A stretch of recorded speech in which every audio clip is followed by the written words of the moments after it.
Alright, I'm not gonna sit on this scene for too long. Let's just, let's start. Wahoo!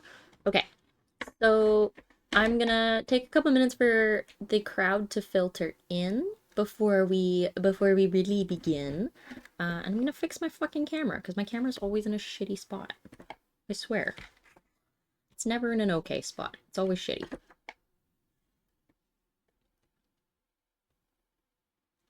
I think that should be okay.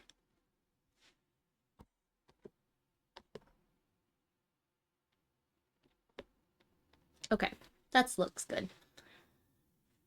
Bum ba da dum. Oh, oh, I gotta close that. Okay, now that I've got the scuff out of the way. Ha ha ha. Hello. Hello. Hello. Ada. Ada. Ba-bum.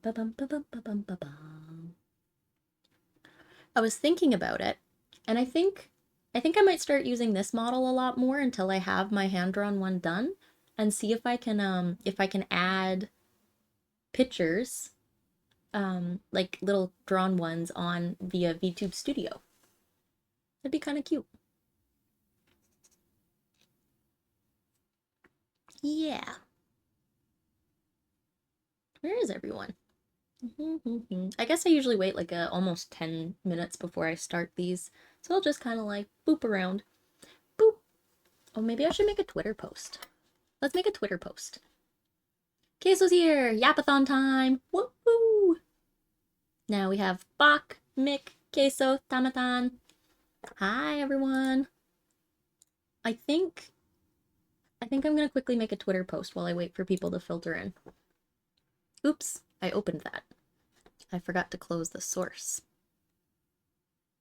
Boop. There we go. Let me make a Twitter post.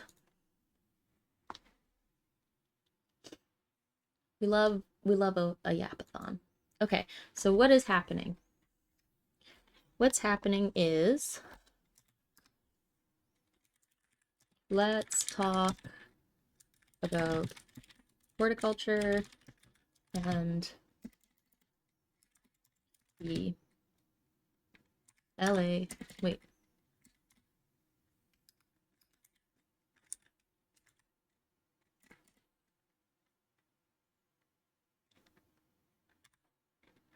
LA fires.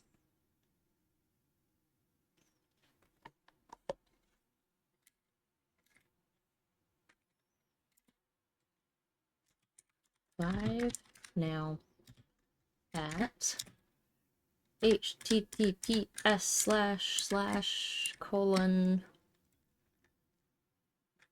oh, why do I always do this in caps? https colon twitch.tv/Neventas VT.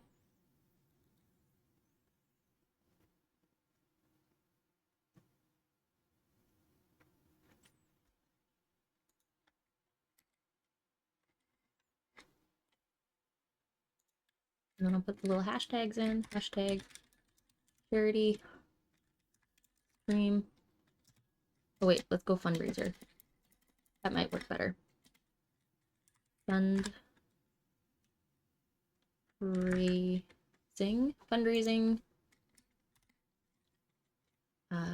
Port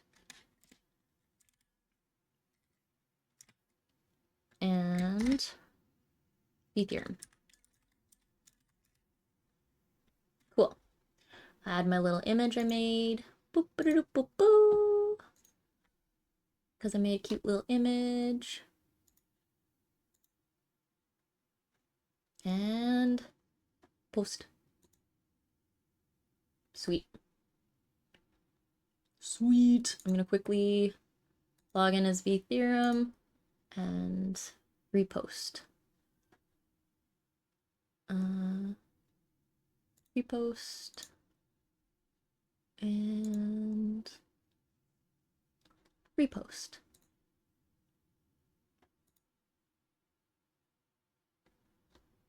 Cool.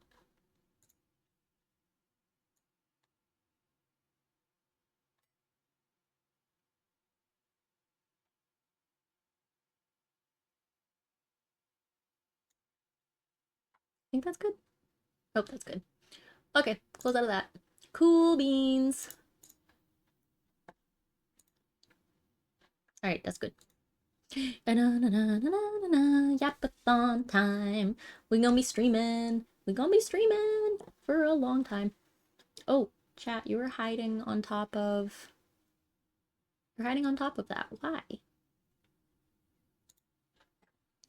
Without fail. I sit here, I spend an hour and a half prepping for this fucking stream, and I still am scuff. I hate this. Why does it take me so fucking long to do this?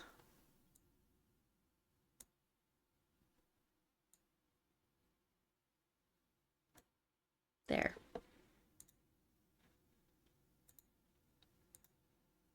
I don't know.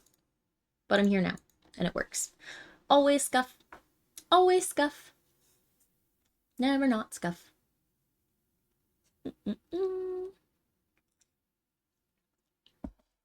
Got that scuff gene. Hell yeah, my jeans are scuffed. My arm's scuffed. Okay. I don't like having no music on in the background. It's kind of weird.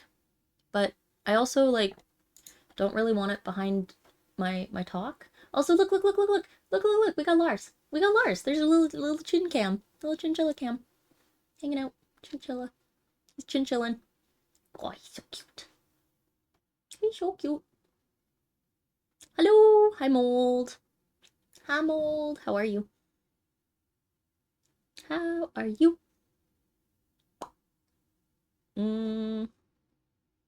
I am glad you're well. You got a draw? Enjoy. Hello, Jojo Daboi. Wait. Oh, I don't know how to say your name. Hi, Hero. Welcome in. Welcome. Glad to see you here. We are hanging out a little bit before we start the talk, because I want to see if some more people come by before I begin. And then, yeah. I hope you guys are well. So, I love this little chibi so much. It looks so much like my NEP 2.0 that I'm designing, and, like, I kind of want to use it now. Call you Jojo? Can do. Can do. Also, I went to Canadianism here. I went to Tim Hortons earlier before stream so that I could have some tasty Timbits as snacks. They're delicious. So good. Oh no. Oh shit, I forgot to turn off media share.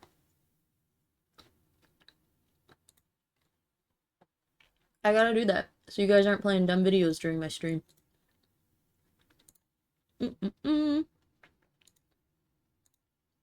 Fewer rewards.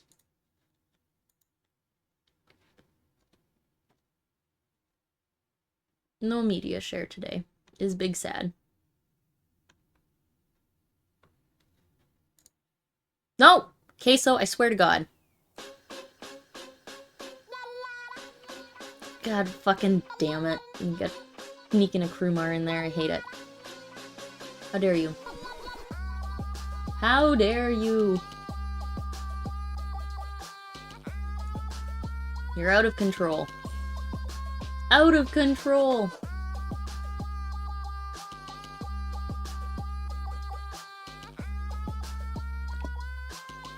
I can't believe you've done this. I can't believe you've done this. So, yeah.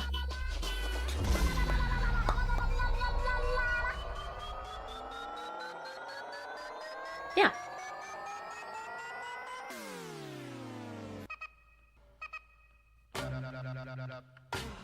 Alright, Krumar. That's enough of you. A loose cannon? Are you a loose cannon cop? I'm gonna eat a couple more donuts. Because I ate only one while I was prepping, which is, you know, that's okay.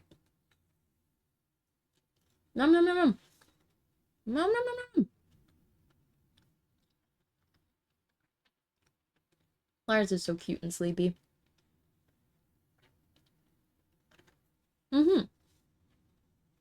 So, I did a lot of prep for this talk, in the sense that I reviewed a whole bunch of information, like journal papers. But I don't really have a set lecture planned. This is just going to be a long chat so that you guys can ask me questions. We can have a topic, or we can have a conversation about the different topics. Um, and then otherwise, I'll just kind of yap through and kind of explain what's going on here. I've made a big document for you guys so you can follow along and see the research. I will continue updating it throughout this stream too. I'm sure I'll have things I want to say and I'll put it in my summary. Yeah. And then, yeah, you guys will have access to that as long as you like. If you command Hortcult, it'll pop up. Otherwise, it'll occasionally pop up in the stream chat. What else? Crewmar.org is available? Oh my god. What would you use it for? What would you even do with that? Hi, Kolak! I should have said that before I saw your name and I was like, oh, he's cool. You already have too many domains? How many do you have? I thought it was just the one.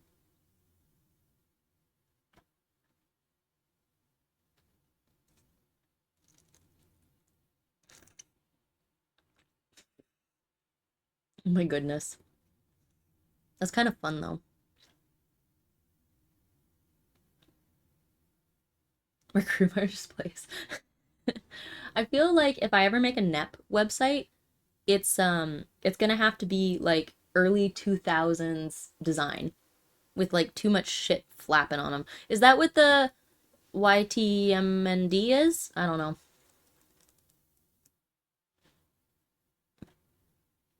Queso.inc. ep.lol. What?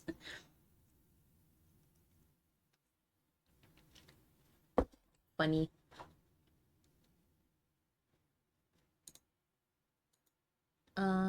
No, I'll leave that one there. Visit it? Okay, queso.inc. Oh, yeah. Queso.art. Yeah. ep.lol. Content warning. It just says EPs. The missiles.ep.lol. Oh my god. He is EP. That's hilarious. It links right to it.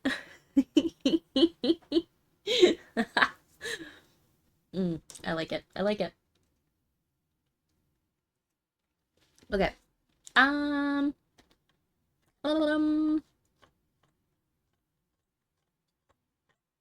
So there's a lot of real interesting stuff. I didn't.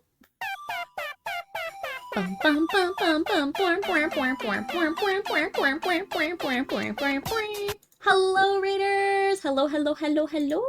How are you guys? Hello, welcome. Hello, motherfucker! Hi, Penny! Hello, it's Penny!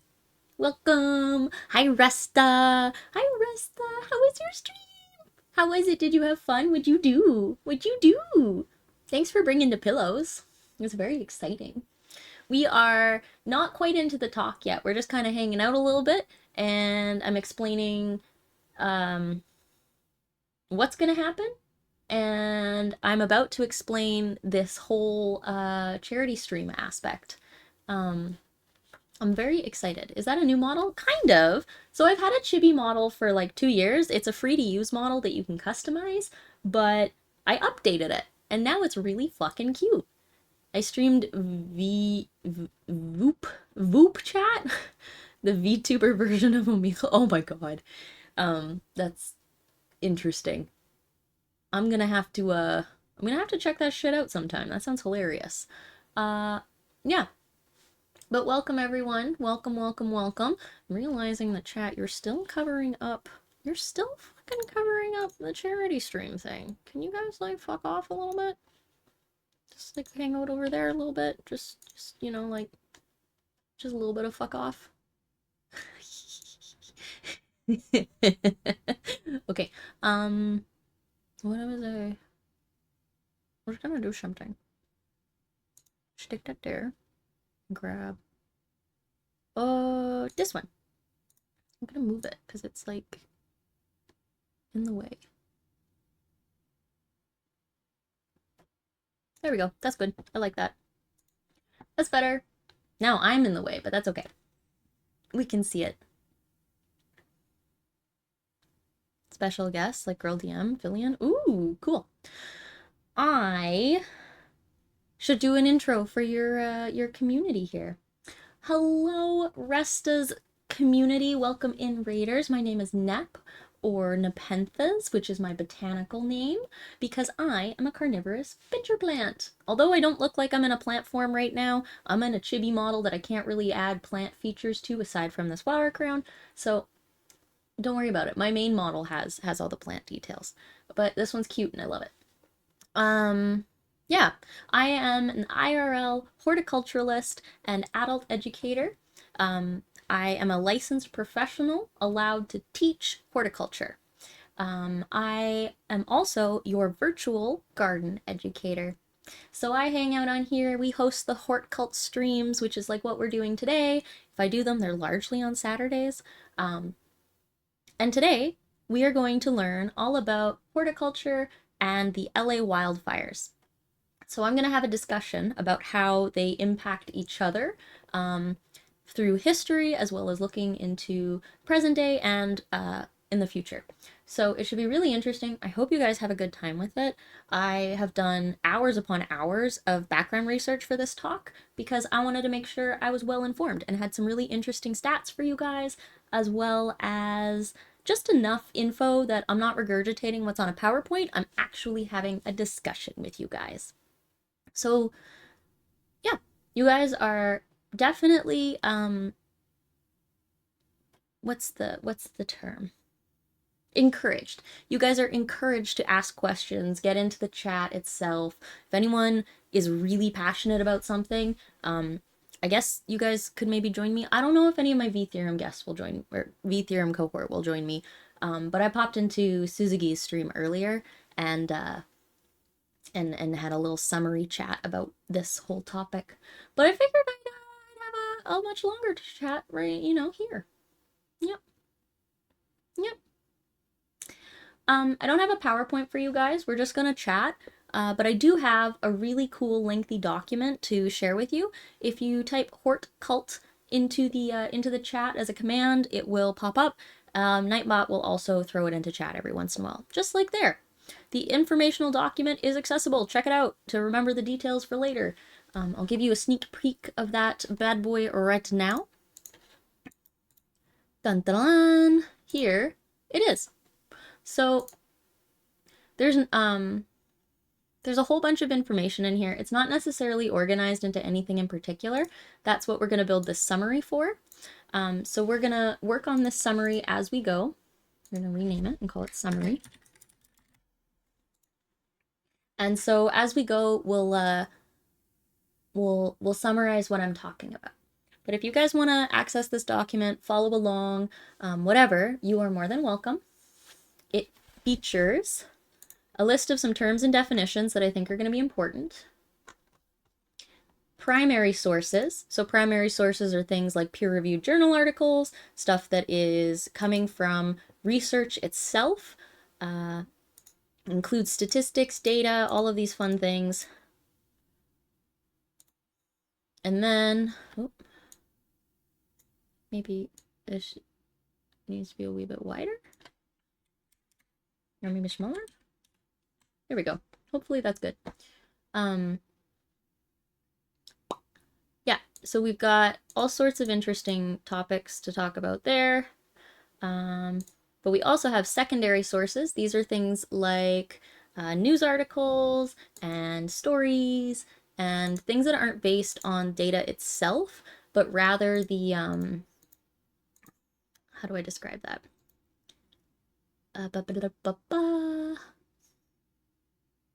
My brain doesn't like to function when I have to talk to you guys. But secondary sources are things that are based off of primary sources. So when someone goes and collects all this data from other papers and then they talk about it, that's a secondary source. So that's what these are. And then I have some additional resources on the history of this region and the horticulture industry. So you guys might find it really interesting. So you guys can read these ones in your own time. They're just for you guys. We are gonna read and peer through these ones together because I haven't fully read them. I've done some skipping through them, but we are gonna read them together. Yeah, so we'll do that. Now, the other thing I wanted to talk about first is that this stream is, and the charity, the fundraiser aspect of it, it's actually been coordinated by the other Ethereum members, specifically Suzuki, so we can thank her for putting this together. This fundraiser has already reached over 2,000. Oh my god. Already reached over $2,000 US. So that is hella impressive. I know you guys in my chat tend to not donate and whatever, so don't worry about it. My end of this is really not meant to be the fundraising aspect. I just wanted to teach you guys some information about the environment and the wildfires, but specifically from a horticultural lens. Okay, I think maybe we should begin. Oh, Lars, you're so cute. Oh, big stretch. Oh, big stretch. I'm back to sleep. Okay, so let's go. Holy fruit salad. Holy fruit salad. It's fruit salad, Puncher. Holy fruit salad. Okay, so I think the best way to start is to actually start going through some of these definitions so we know what I'm going to be talking about. So for starters, I'm pretty sure we're familiar with what's going on in LA with the wildfires. Is that what this one is? Yeah. So California's worsening wildfires explained. So this comes from just a couple days ago. This is from 10 days ago, the January 8th, written in Sacramento.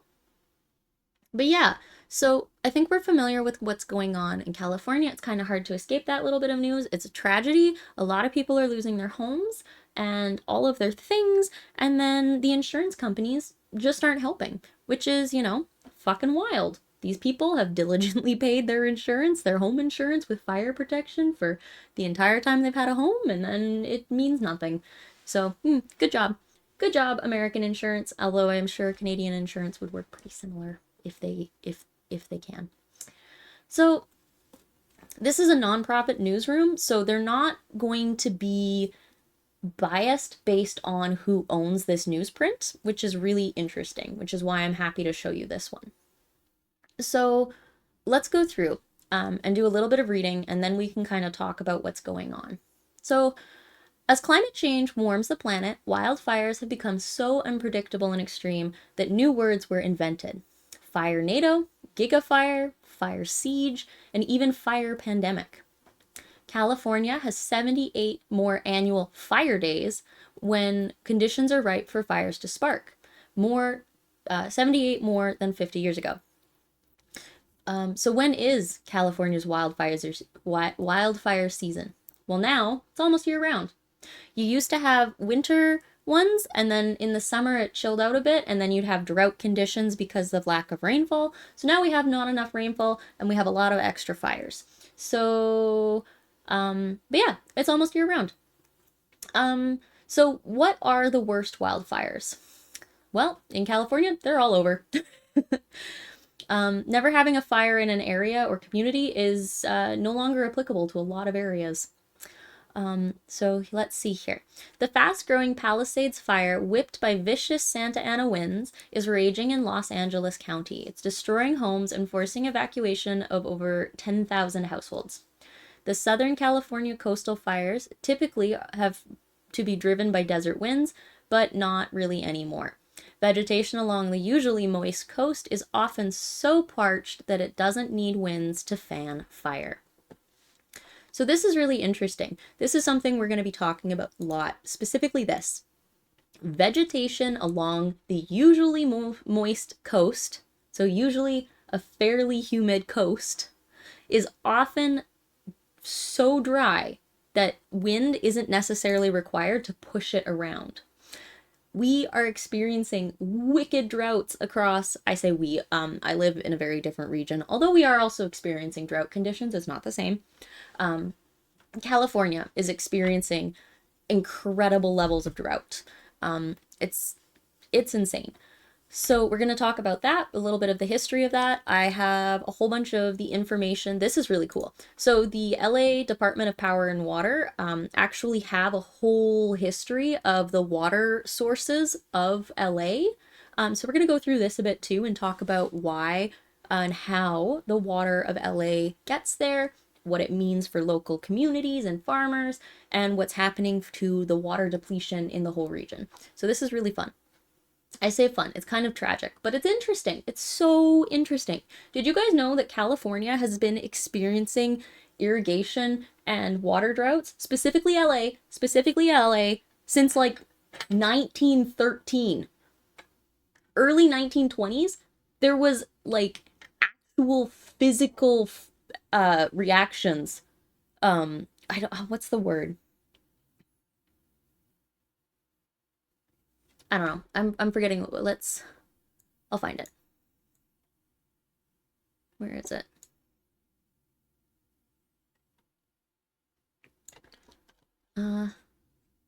No.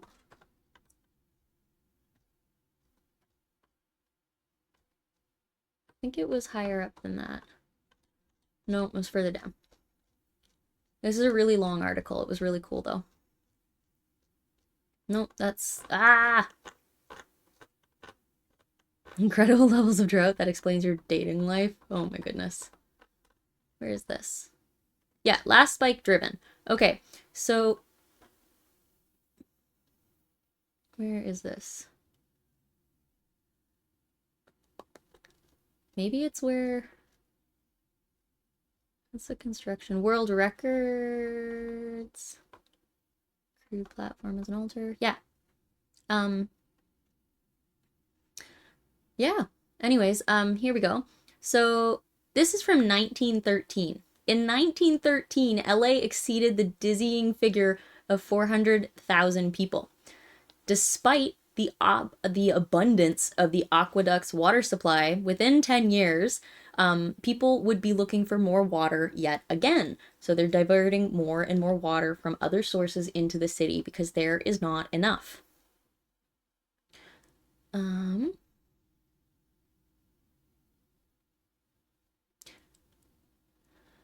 Where is this? There was a really interesting argument in here.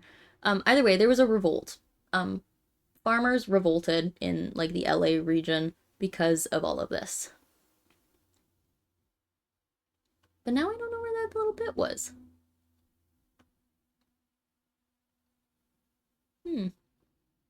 Anyways, it's really interesting. We're gonna come back here and continue reading. No! No! Where'd it go? Oh, it was this one. Ha ha ha. Okay. Continuing on. So,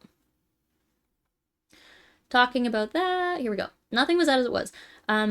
So where are the worst wildfires in California? All over. So this fast-growing Palisade fire, again, impacted by really dry vegetation across the coast, is bad. Is not helpful. California's so-called asbestos forests have lost their immunity. Massive fires tore through the dense, moist rainforests where climate change chased away the region's protective layer of fog and mist. So there is what would usually be a really high humidity region that helps stifle fire because it's just not as dry. Wet wood doesn't burn anywhere near as fast as completely dried out wood. We all know this. Yeah, so the less water there is, the drier the plants, the drier the vegetation, the more fire risk. All right. In regards to the asbestos forests, where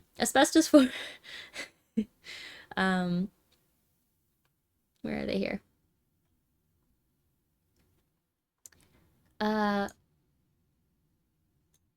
Sizzling deep in the stands of redwoods, along what would be a fog-shrouded rainforest, the state's oldest park is gutted by fire.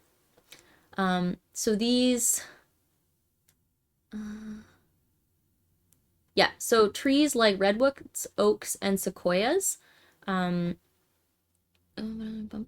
what is that? It has to do with specific kinds of trees in the area.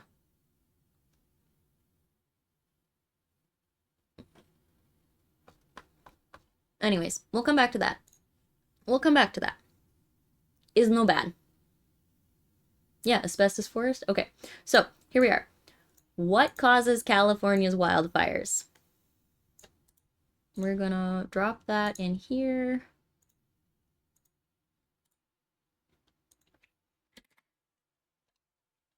Because I didn't put that one in before. Boop.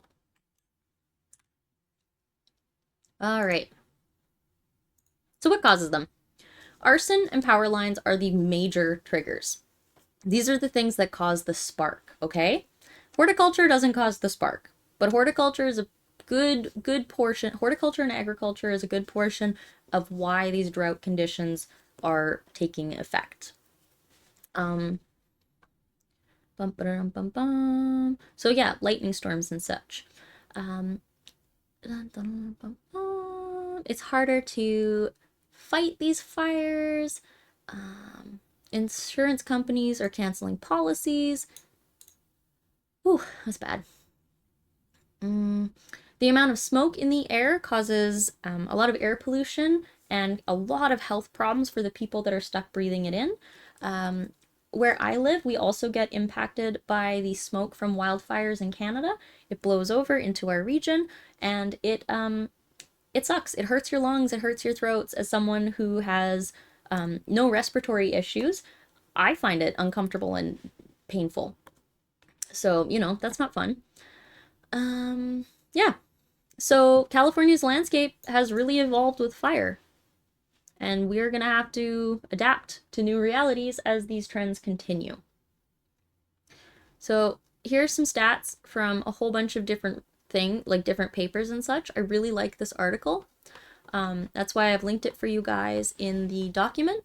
I highly recommend that if you want to understand what's going on, why it's getting worse, and how you can find more information, this is a really, really good one. Really good one. Okay, we're going to continue on. So again, kind of covering these articles before we get into the science of things. A history of drought in California. So this isn't necessarily, how do I describe this? This isn't a news source. This is more of like an organization that kind of covers a whole bunch of stuff regarding the environment, food production, farming, food policies, things like that. So it's not a government website or anything like that, but it's an organization that works towards goals of food security and environmental security. So yeah, a history of drought in California, learning from the past and looking to the future. We're going to talk a wee bit about the Dust Bowl today because it comes into a play when we are trying to understand what can happen as a result of these changes.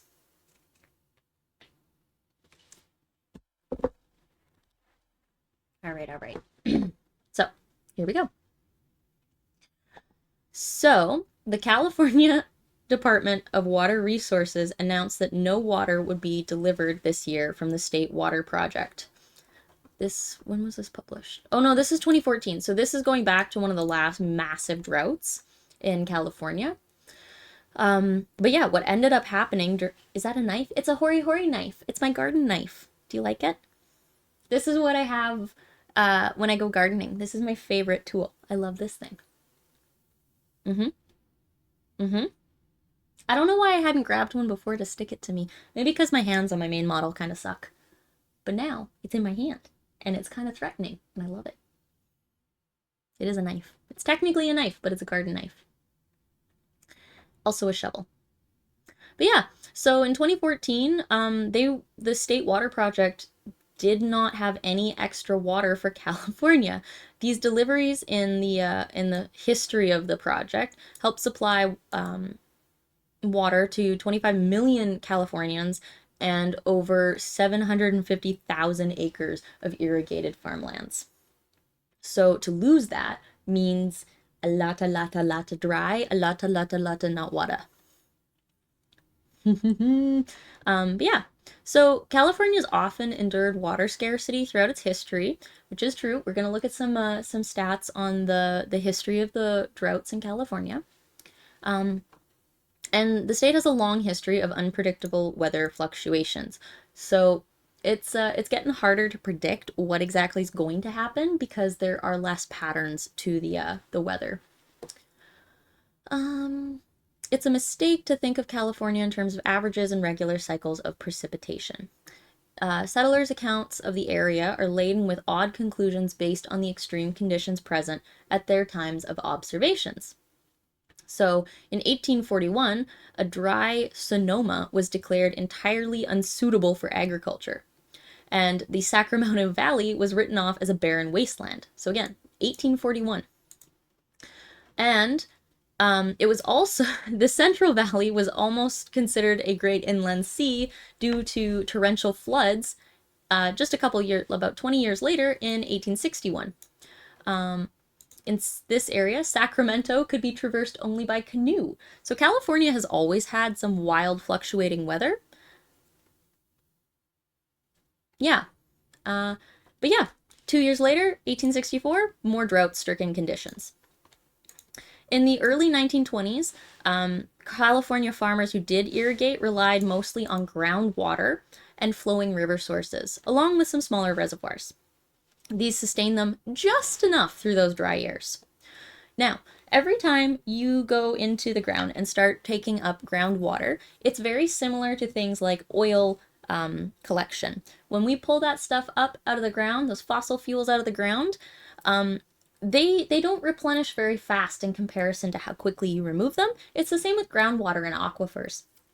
Well, maybe not aquifers, but groundwater. So when it gets pulled out, it really doesn't return at a great speed. And if California has been using groundwater and draining it since the 1920s, that's 100 years of relying on a groundwater supply and not water coming from the environment itself, taking water out of the soil. So, decimation wrought by the 1924 drought encouraged more widespread interest in irrigation systems. So what had happened is, due to these droughts and the infrastructure for pulling up groundwater, more and more farmers are trying to irrigate, and more people are relying on the groundwater. I need to sip something because my throat's dry. Cough. One sec.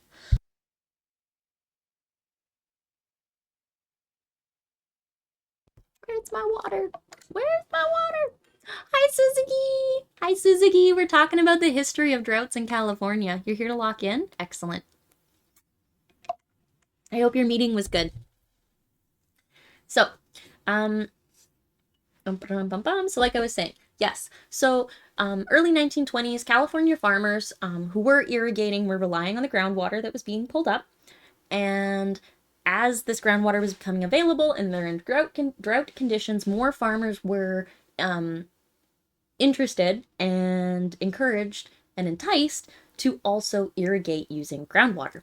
So like I said before, if we've been doing this since the early 1920s and we're in the early 2020s, this has been 100 years of pulling groundwater out of the soil. 100 fucking years! We've been doing this for a literal century. Can you imagine?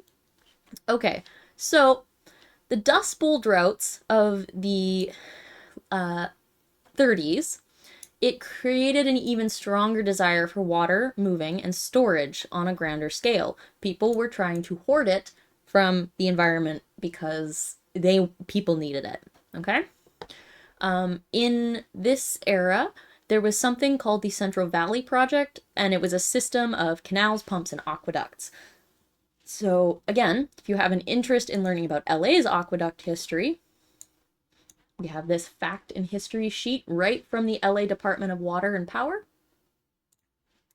And yeah, so following the Dust Bowl droughts themselves, so the Dust Bowl being what brought on the Great Depression in the US due to a lack of food and water and therefore income for people. and people were flooding to other regions of the US so that they could escape the severe drought conditions, and as a result, it put more pressure on other regions.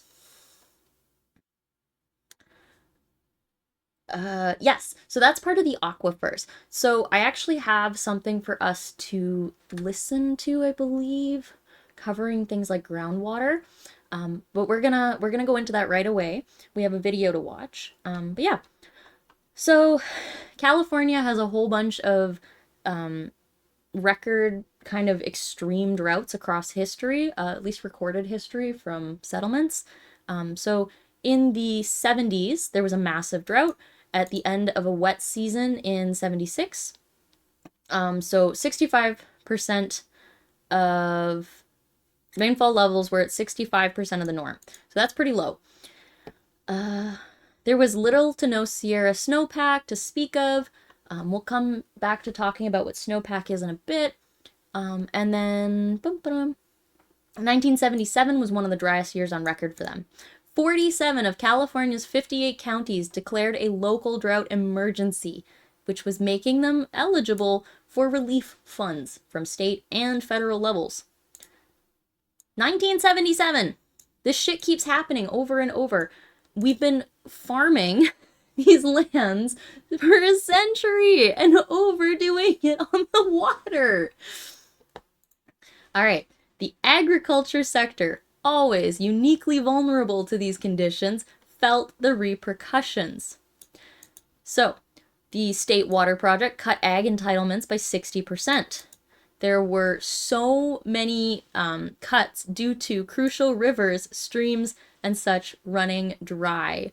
These losses were experienced at every stage of the growing process. I don't know if you guys have ever had a houseplant and you forgot to water it for a while and then it just fucking died. Well, that's what's happening here. They don't have access to water as much as they need, and they're not able to water their entire field at levels that support plant growth and plant production. So people are either stuck delegating smaller portions of their land to grow the food, thus meaning less production, or continuing to grow on the large scale and have severely stunted crops due to the fact that they're not getting the water they need, which again results in decrease in production. This can cause food scarcity at the same time as creating issues for the environment. Yeah, so in like the 80s or so, early 80s, voters started to tried to stop encouraging big water projects. The 1977 drought is credited with sparking a water conservation movement across the state. It encouraged urban residents to refrain from typical household routines like watering lawns, washing cars, flushing the toilet, anything like that that uses an excess amount of fresh water that is not really required to be used. We use a lot of water, and it's fresh water is not the largest supply on Earth. We only have so much of it. And we really don't have a proper desalination process that can transfer ocean water into fresh water. It's just not really available on a large scale.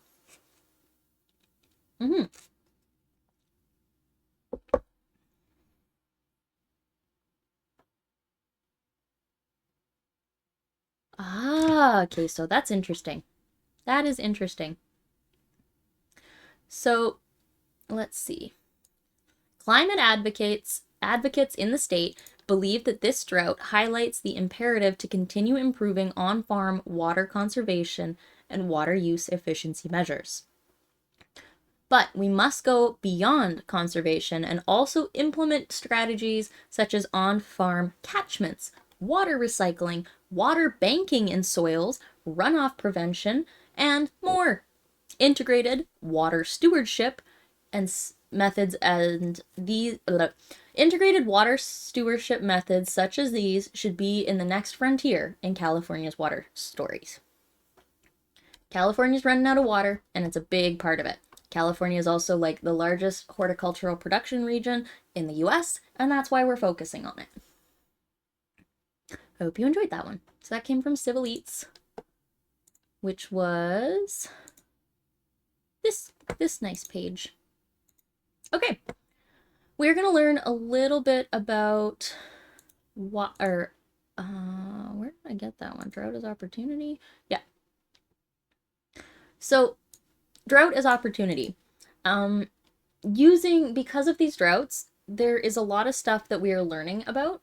We're gonna come into this document here. But yeah. This is hard to read. I'm gonna zoom in. So oh yeah, this had some good pieces on the Dust Bowl. We'll come back to that one in a minute too.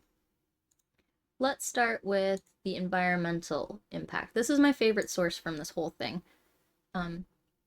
Yeah, so horticulture, Plants for People and Places, Volume 1 from 2014. So this is following the last major drought in California.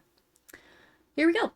Horticultural production is primarily involved in the intensive use of resources, such as land, water, labor, and inputs like fertilizers and pesticides. The use of such resources is in a concentrated space and time has the potential for negatively impacting the local environment and worker welfare. So, when compared to other food production systems like livestock and arable agricultural land, so things like grain production, field crops, there's little investigation done on the environment and social impacts of production horticulture. It's a smaller industry, but it's equally important, and it's not really given as much research pressure. We largely focus on the large-scale farms when we want to know about how agriculture is impacting the environment, and we're not really doing things like looking into orchards and vegetable crops and greenhouses and things along those lines. So, because of the size of the horticultural industry, the impact of horticulture in total is low to the total environmental burden, but that doesn't mean that the rate of impact isn't as high as other things. It's just because it covers a smaller amount of land. If the horticultural industry was operating over the same total space, it would be causing a huge fucking problem. Now, I want to talk a little bit about what horticulture actually is. So, terms and definitions. Horticulture is the science and art of the development, sustainable production, marketing, and use of high-value, intensively cultivated food and ornamental plants. This is the branch of plant agriculture dealing with garden crops, fruits, veggies, ornamentals, and it falls between domestic gardening and field agriculture. Horticulture is divided into things such as cultivation of plants for food, plants for ornamental purposes like floriculture and landscape horticulture, nuts. We have herbaceous plants for the kitchen like carrots, asparagus, lettuce, cauliflower, tomatoes, blah, blah, blah, blah, blah.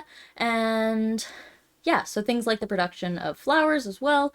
So all those cut flowers you see at the grocery stores, that's my industry. Oh.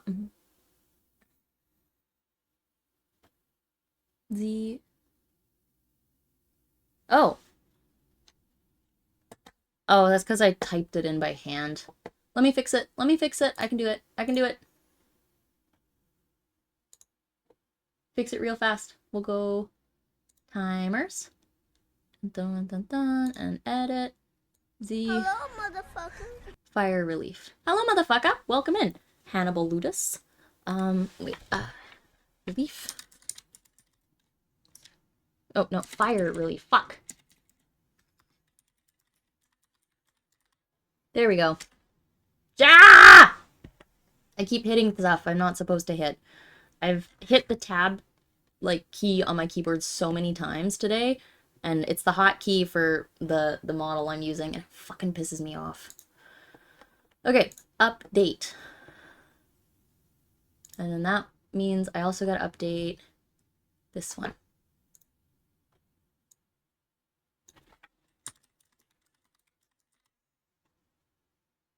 There we go. Coming back here. I have lost my train of thought completely. No, I haven't. Okay, landscape horticulture, blah, blah, blah, blah, blah. This also includes things like permaculture. Oh, you're a pineapple. Nice. Greenhouses, medicinals, herbs, anything that's not a field crop, basically. Yeah. I wanted to talk about what makes it a different, what a horticulturalist is, which is what I am, versus just a gardener. So a horticulturalist has more advanced and specialized understanding of plant bio, ecology, and other related subjects, better equipped to understand the root cause of a plant problem and to amend accordingly. A horticulturalist is a gardener, but a gardener is not necessarily a horticulturalist. The main difference is the level of knowledge and the skills they have related to plant growth and cultivation, as well as their qualification. I have a Bachelor's of Science in Agriculture with my major being horticultural science. I am also licensed by an institution in my region to practice horticulture as a professional. I have to prove professional development hours every single year in order to continue maintaining my professional designation. So, if I wanted to say horticulturalist on a business card, I actually have to have this title. I can't be a legit horticulturalist as a profession without registration like this. I can talk about having a degree in it, but that does not make me a full-fledged horticulturalist. Kind of like being a dentist or a doctor or something. You have to prove that you're still learning because there's updates in the science, and you got to know about those things. And if you don't maintain that updated learning, if you aren't a licensed, registered doctor or professional, you're not really trustworthy, you know? So, I promise you, I know what I'm doing. I'm a real scientist. I'm a real science bitch. Okay. Yes. So that's what that is. That's horticulture there. Whoa, excuse me, I'm a real doctor? Medical doctor. We're talking medical doctors like Scully.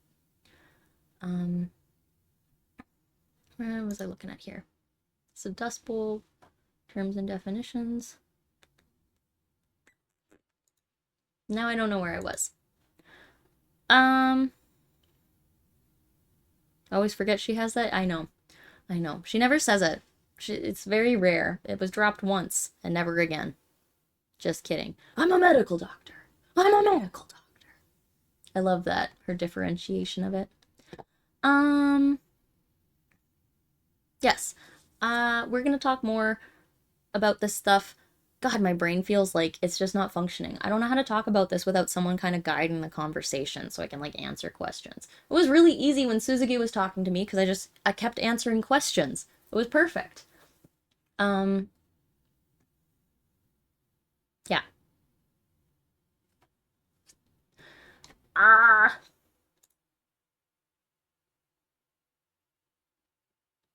Okay.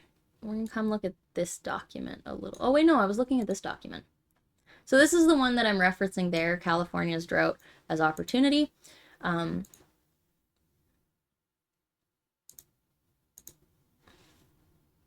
Yeah, so there's a lot that we can do to conserve water in the horticultural industry that we're learning about more in present day, and it will help reduce the impacts of the industry on water use in general.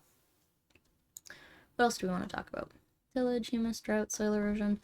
I want to show you this. We're gonna watch this. Okay? Hope you're ready. This is all about groundwater. And so you guys can have a better understanding of why water is being depleted over the last 100 years.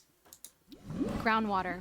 You can't see it, but millions of Californians depend on it as a vital source of water for their homes and businesses. What is groundwater? Water from snow and rain seeps into the ground between layers of gravel, sand, rocks, and clay that form very small pockets where water is stored, almost like in a thick, wet sponge.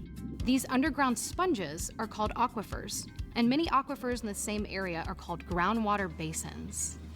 During dry or drought years, groundwater acts as a buffer, as a water savings account. This is especially important with California's changing climate that is causing more hot, dry weather and less snow and rain. How do we get groundwater? First, a well is drilled down beneath the Earth's surface to where the water is located. Then, the water is pumped up to the surface through a pipe and sent to where it's needed. Why are some people concerned about groundwater? For many years, people overpumped groundwater without replacing it. Overpumping can lead to serious problems. It can cause the land above to collapse and sink. This is called subsidence. In some parts of California, subsidence is so severe, it damages roads, bridges, buildings, levees, and canals. Overpumping can lower groundwater levels and cause wells to go dry. This leaves those who depend on those wells without water. Overpumping can also cause poor water quality. This makes the water unsafe for drinking or irrigating farms. How is groundwater being protected? First, local agencies, community-based organizations, businesses, and farmers are working together to change the way groundwater is managed. In 2014, the Sustainable Groundwater Management Act, or SGMA, was enacted to make sure groundwater is managed for long-term reliability. This law requires community-driven solutions for groundwater management and overpumped groundwater basins. It empowers locals to form groundwater sustainability agencies, called GSAs for short, to define community goals for groundwater management and to find other options to prevent overpumping. Each GSA and overpumped basins must create a plan, called a groundwater sustainability plan. Okay, so I want to tell you guys something about this. Groundwater sustainability plans are not laws. They're regulations and, not requirements, not laws, suggestions. So, just because these things can be in place and there's options for farmers to take, doesn't mean everyone takes it, doesn't mean it's something people are being pushed to do, doesn't mean everyone's part of an organization that regulates these things. So while these things exist, we are still trying to enforce the implementation of them, okay? Yeah. All right, let's go. To show how they'll manage their groundwater over the next 20 years to ensure it's available for use long into the future. Welcome to one of my educational streams. What is California doing to help support local agencies and protect groundwater? California's Department of Water Resources, also called DWR, works with GSAs to help them be successful. DWR provides grants to local agencies to help them develop and implement groundwater sustainability plans and for groundwater projects. Fun thing about DWR grants helps is they're locals never better enough to understand help their groundwater everyone. by working with them to install groundwater monitoring wells and stream gauges, and by providing them with statewide data sets, reports, and other detailed information. To protect groundwater and to ensure all beneficial users are considered in groundwater sustainability plan development most and producers themselves are not the DWR reviews scientists. the They may plans have to gotten a determine degree if the in plans are likely to the reach subject, goal but that of doesn't mean they long-term groundwater practice as availability. consultants. And so they DWR may also not have reviews annual updated reports and information five-year about updates water to ensure conservation. That GSAs are making That also doesn't measurable mean they will progress. ever open those data sets and Community papers to involvement and local understand what's solutions going are on in key research. to ensuring the long-term reliability of groundwater. In some California communities, groundwater sustainability plans are being developed now. In others, they're already being put into action. In either case, you can be a part of the groundwater solution. Learn about groundwater management in your community, attend meetings, and share ideas.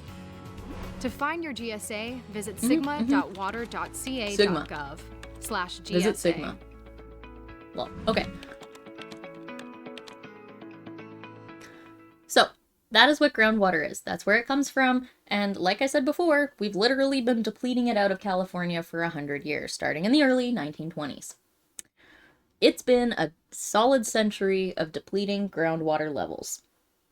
So you can imagine just how much water is being lost into out of the soil, all right? That's really dry. It's going to be a long remediation process for California to rebuild these water what do you call it? Sinks, sources. The soil is going to take a long time to be able to take that shit back up. Plants are going to have to take a long time to reestablish with proper moisture content. All sorts of things like that. Okay. What did I want to go to next? I don't know why, but every time I talk about horticulture, it always comes back to soil science. Environmental things. Okay.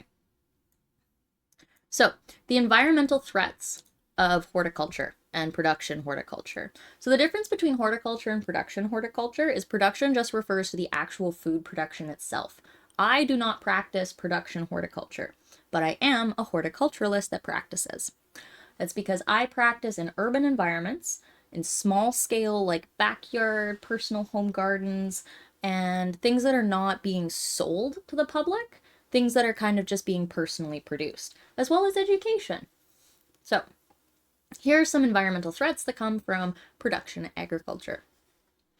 In regards to land, soil degradation is caused by erosion, which is caused by wind and water.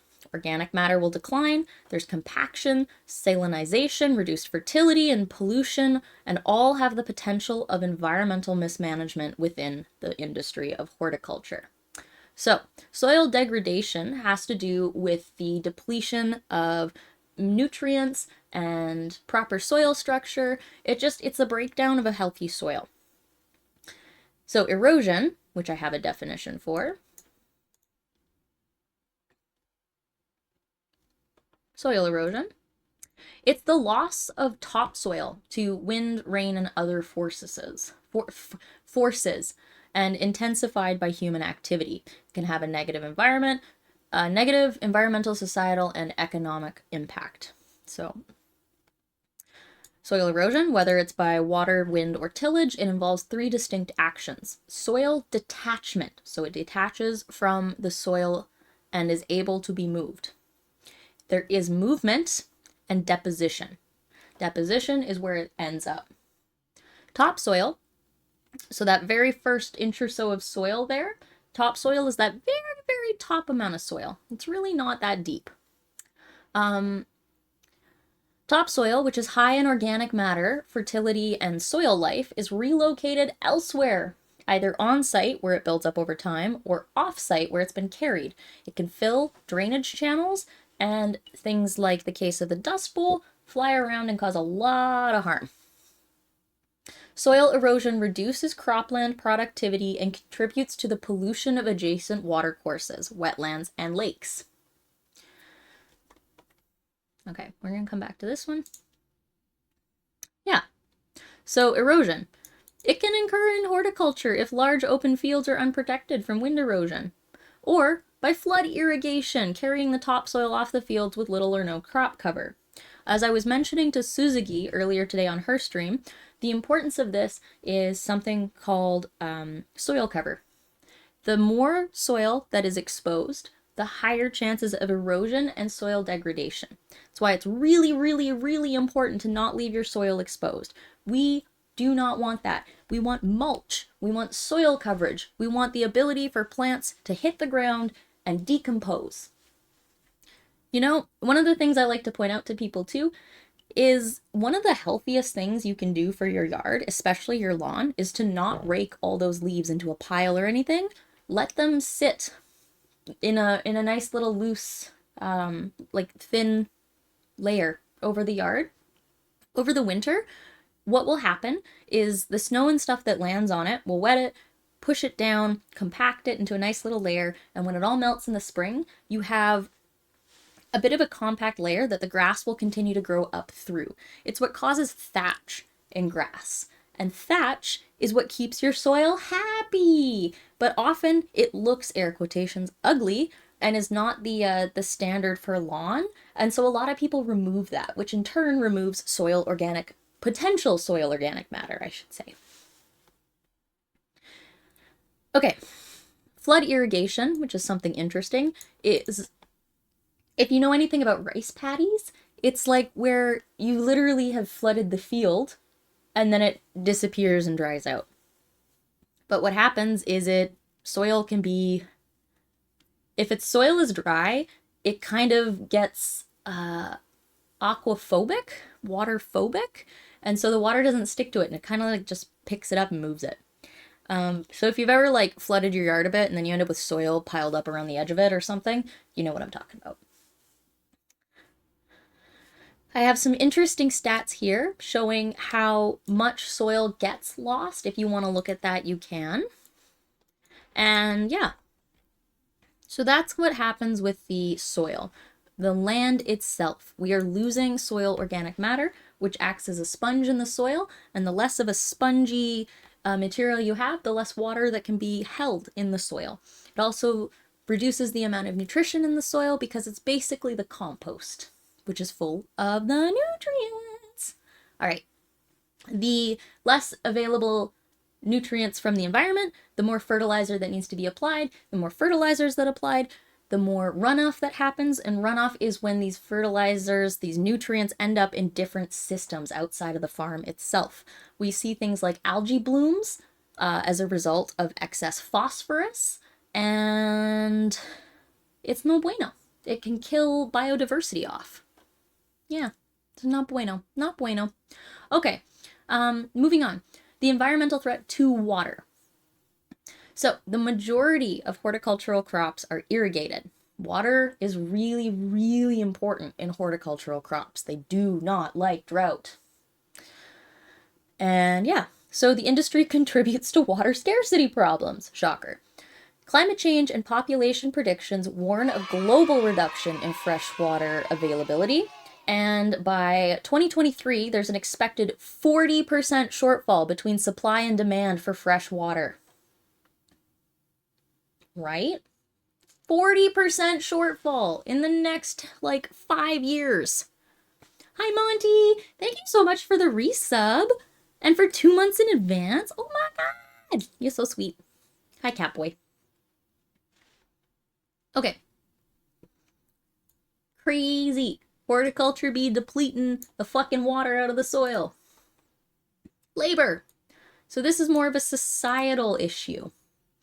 Rapid population growth from the expansion of these industries brings excessive amount of people into the space. And what that means is people also need water. That is yet another pressure on the environment to pull water for, right? That's wild. So, rapid population growth resulting from the expansion of floriculture industry in this area of Kenya. So this is referring to some research that's actually done in Kenya. Kenya is one of the largest producers of cut flowers, and that industry is horrifying, in case you're curious. I do not recommend buying cut flowers from anyone other than local producers. It's hard, it's not easy, but for the love of God and human work safety measures, please stop buying them. Okay, rapid population growth resulting from expansion in the floriculture industry in Kenya has caused unregulated urbanization and decreased the quality of peri-urban land. Am I an artist or something? Yes, I'm an artist and I'm a horticulturalist. Also, hi, Isopod.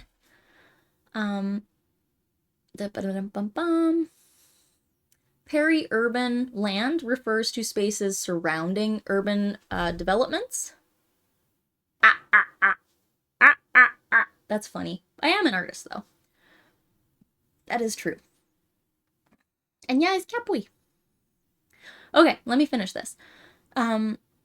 Unregulated urbanization and decrease the quality of peri-urban lands. It's overloading sewage systems and increasing local pollution.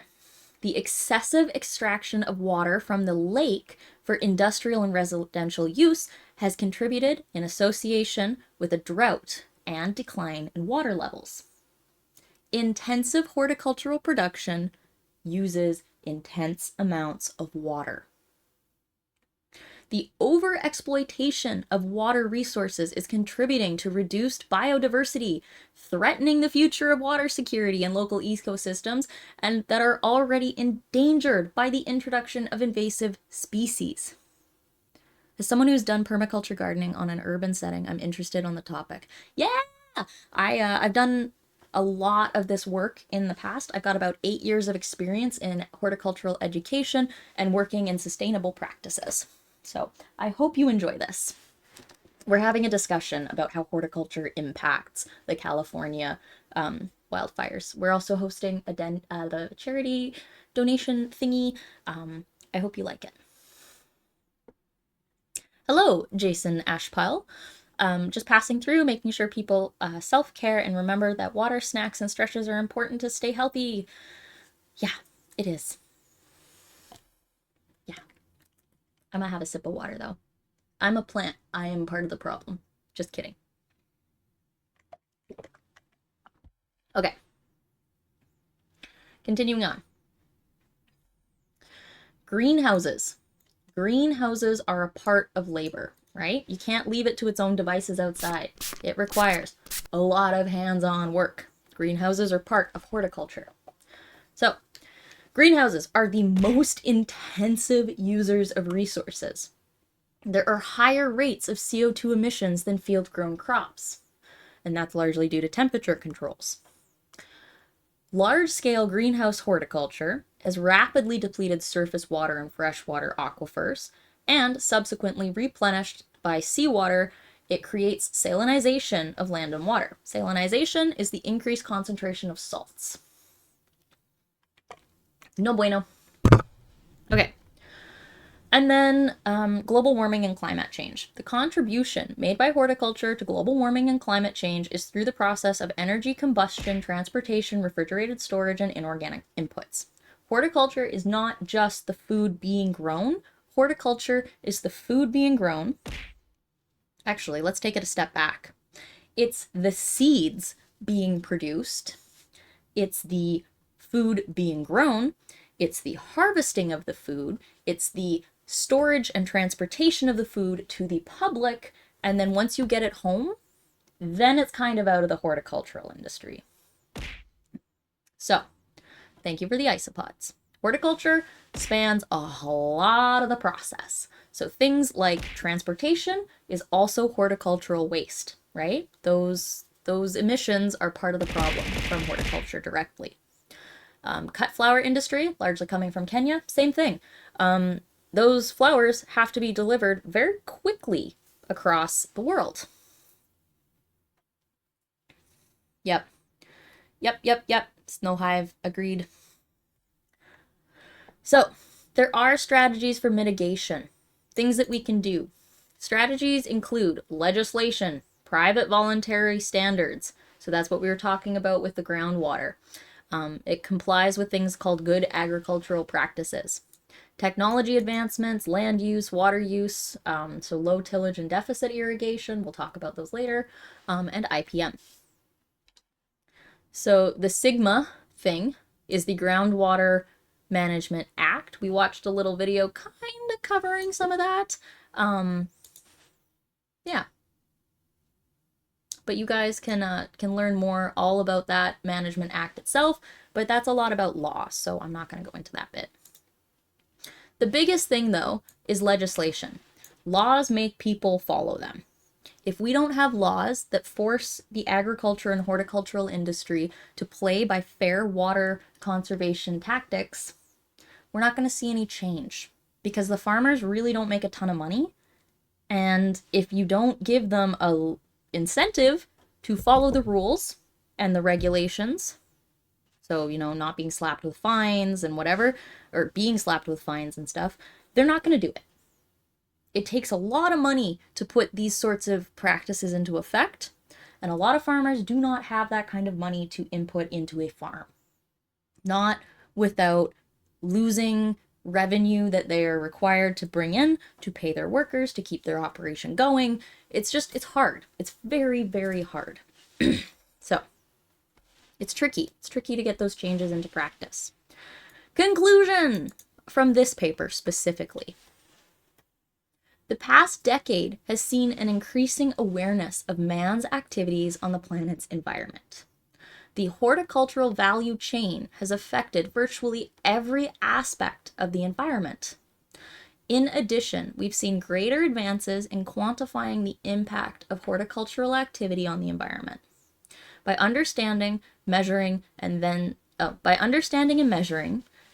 scientists and growers themselves have been able to find ways to minimize their effect on the environment through the use of technology and management strategies. This is likely to be an ongoing scenario.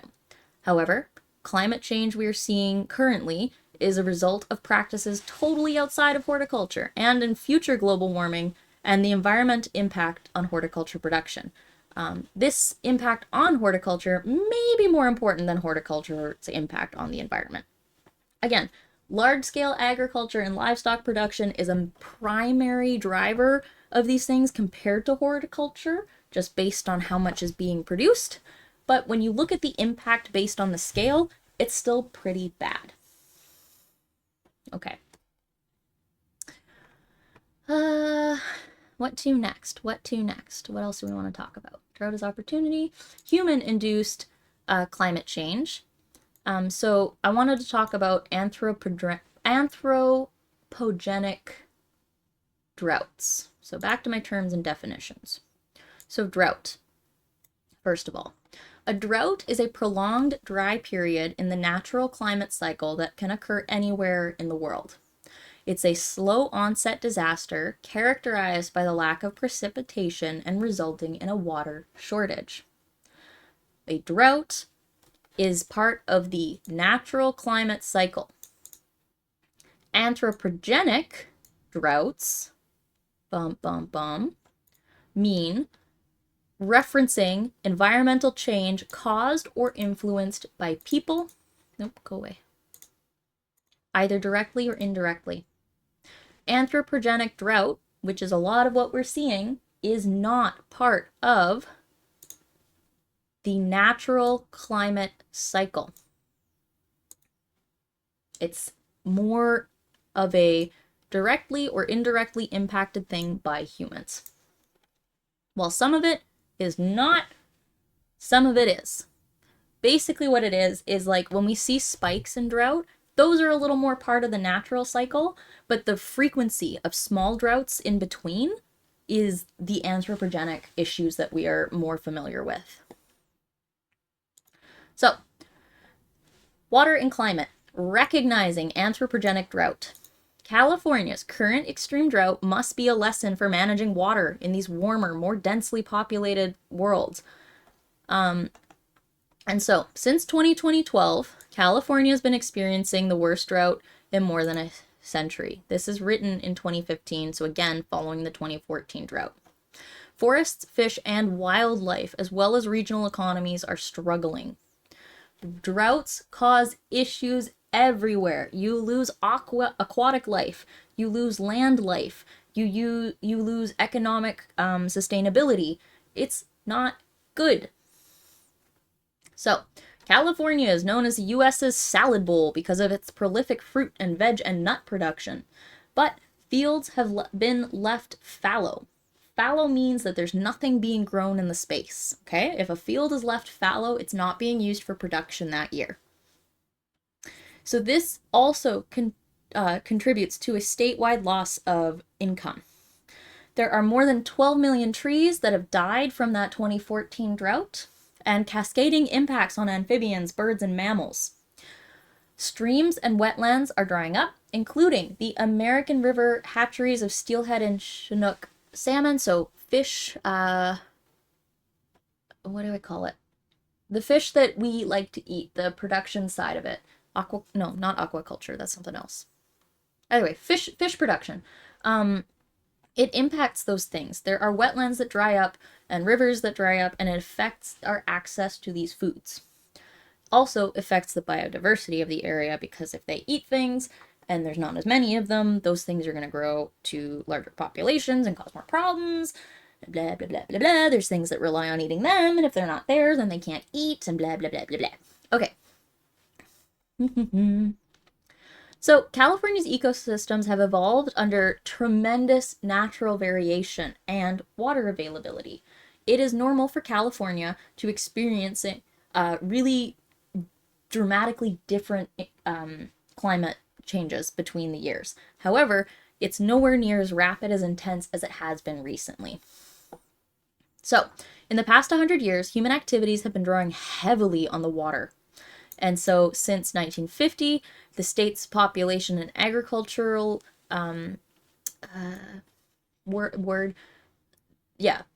the The agricultural industry and the state population has almost doubled water use. We have already been experiencing a lack of water in California for the last 100 years. It's getting worse. The overuse and obsolete management of these scarce water resources are exacerbating the current drought's impacts. Past leaders have legislated for and invested in measures and infrastructure to boost supplies as demand grew, not to produce more conservative sustainability, to produce more water for farmers and people. It depleted water faster. Now, the state is nearing its water limits. It can no longer supply its water requirements by infrastructure. So, LA has been drawing water out of different water resources for nearly 100 years. The aquifers in California and LA specifically have been relying on outside water sources for over 100 years. So, California's water troubles are a harbinger and a kind of like an example of things to come around the world.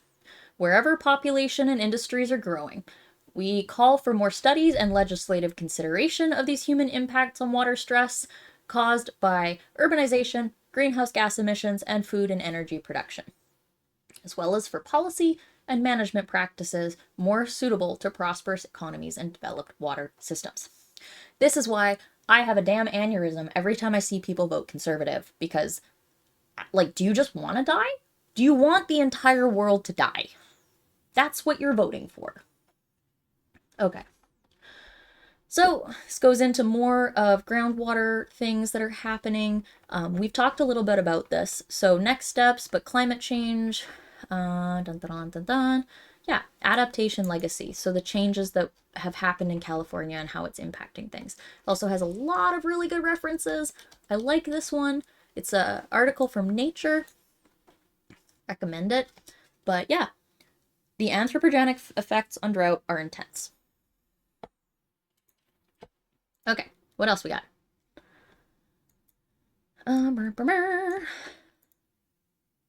Here we have another really interesting, really interesting paper that has a whole bunch of stats and data about the anthropogenic warming and the increased drought risk in California. So this study demonstrates that without considering human water use, the impact of hydrological drought in California is underestimated. A lot of studies don't take these things into consideration. Especially the case in regions like Central Valley and where irrigation is the main driver of water consumption. So again, farmland. So they did some data stuff. They collected data, they did some analysis, and what they found is from their analysis, there is a high confidence that human water management significantly increases hydrological drought and the risks of this over the Central Valley and other areas with high irrigation demand. There is an uncertainty of drought recovery in the near term. Water infrastructure in California may face a greater challenge for drought adaptation due to the increased water demand, reduced groundwater storage, and declining snowpack. Snowpack is just a mass of snow on the ground that is compressed and hardened by its own weight. So as the snow melts in the spring and you get this whole layer of like weird shitty snow ice, that's what snowpack is. Yeah.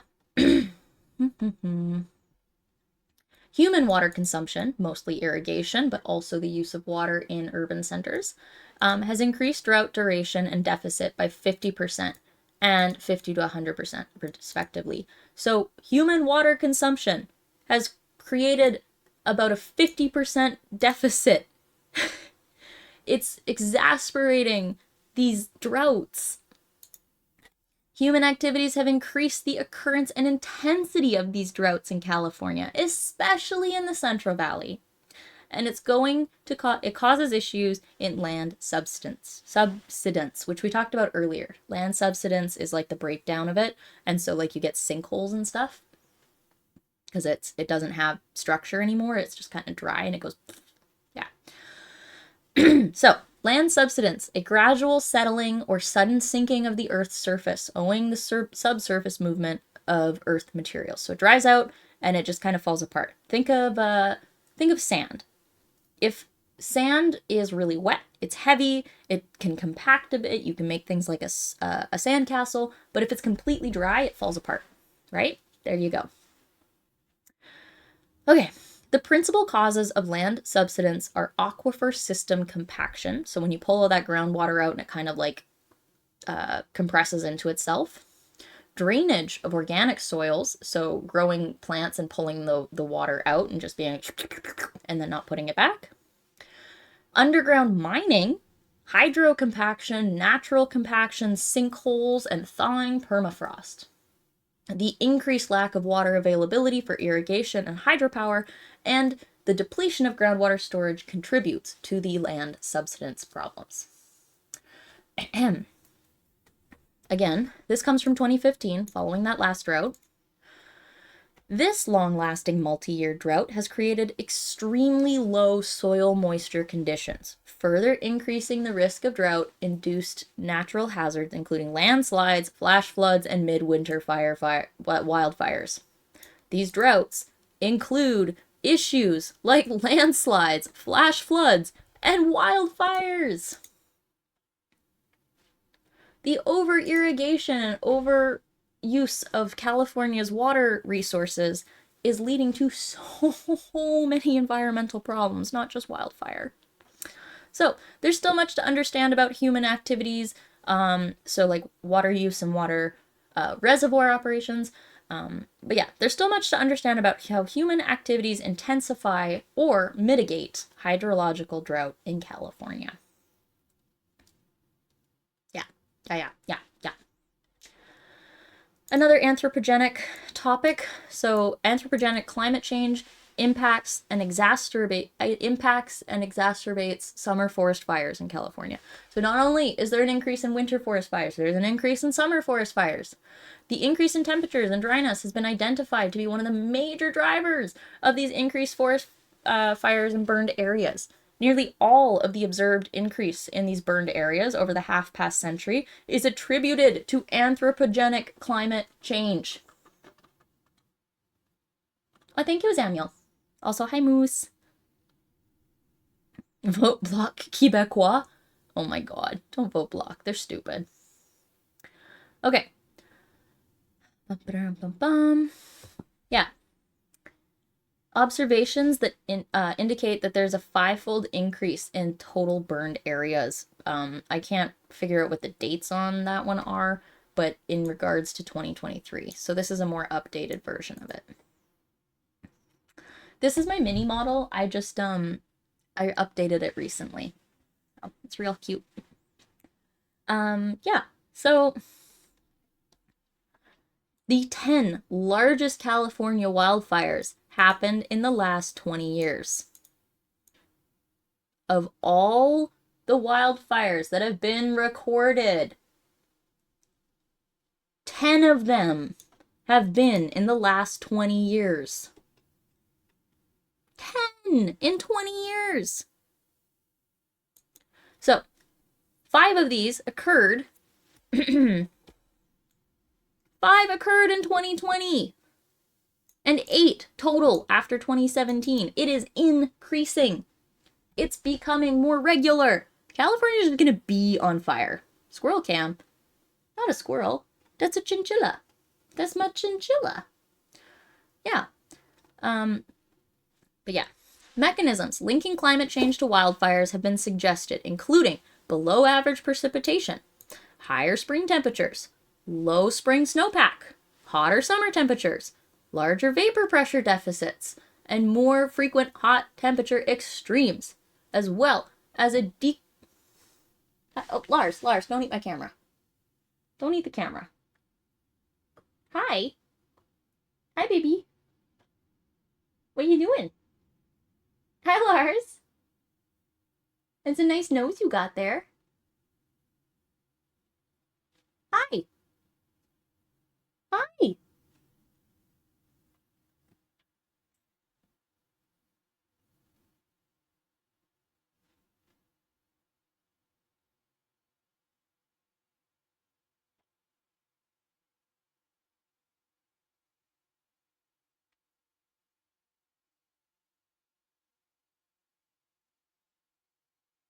He's such a cuddly boy. Most chinchillas really aren't this snuggly. He really likes scritches. You have to give me a sec. I gotta give him his love now. This is Lars. The camera can't see me because I've leaned over to scritch the boy.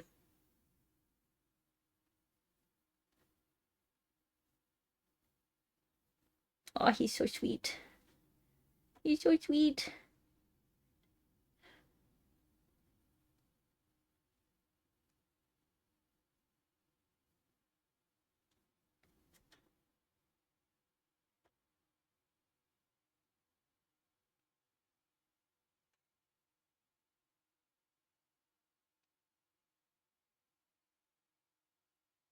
Chin scritches for a chin. Aw, Lars, I love you. We hung out last night for like an hour or two at 1 in the morning, 2 in the morning.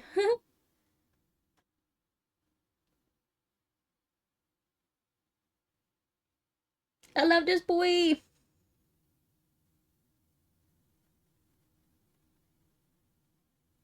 He nibbles me back. He gives me the groomings. Because he loves me. I give him scritches and then he gives me little nibbles. Kind of hurts, draws blood occasionally, but you know, it's all out of love. It's all love.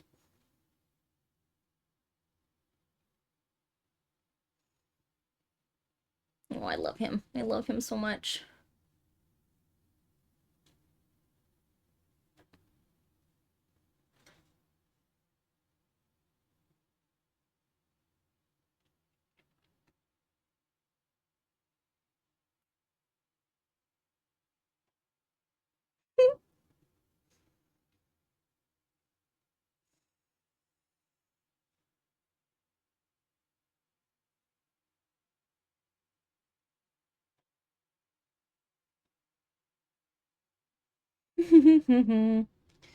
Oh, Lars.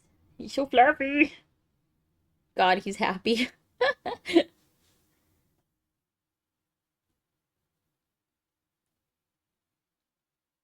I hope you had a good nap, buddy. You've been sleeping for hours. Usually don't wake up quite yet. I've heard they're stinky. No, Lars isn't stinky. I mean, they get stinky if you don't clean their house, but that's also just bad pet care.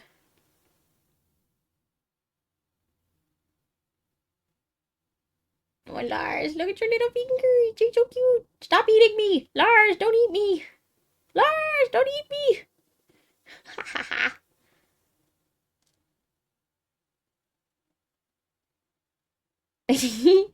Nice little lips, boy. Look at your pink lips. They're so cute. They're so cute. Look at them. Oh, Lars. He's funny. He's been getting more and more into scritches. He lets me, like, give him a real good scritch now. I used to only be able to, like, lightly touch him, and he'd be like, I don't know. But now I'm like, He craves human fingies just to eat. I don't know if he lets anyone else pet him like this. I don't know if Mick has really tried. Hey, Lars? Nice tail. Let's talk about Horts. Yeah. Lars, what are you doing?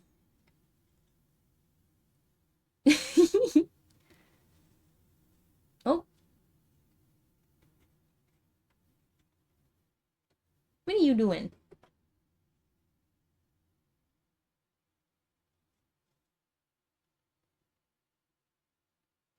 Lars break. Lars break. Hi, Halko. What are you doing, buddy?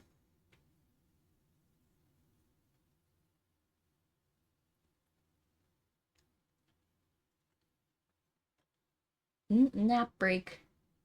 All right. Oh, getting back to the topic. Okay. Okay. Ah, da da da da.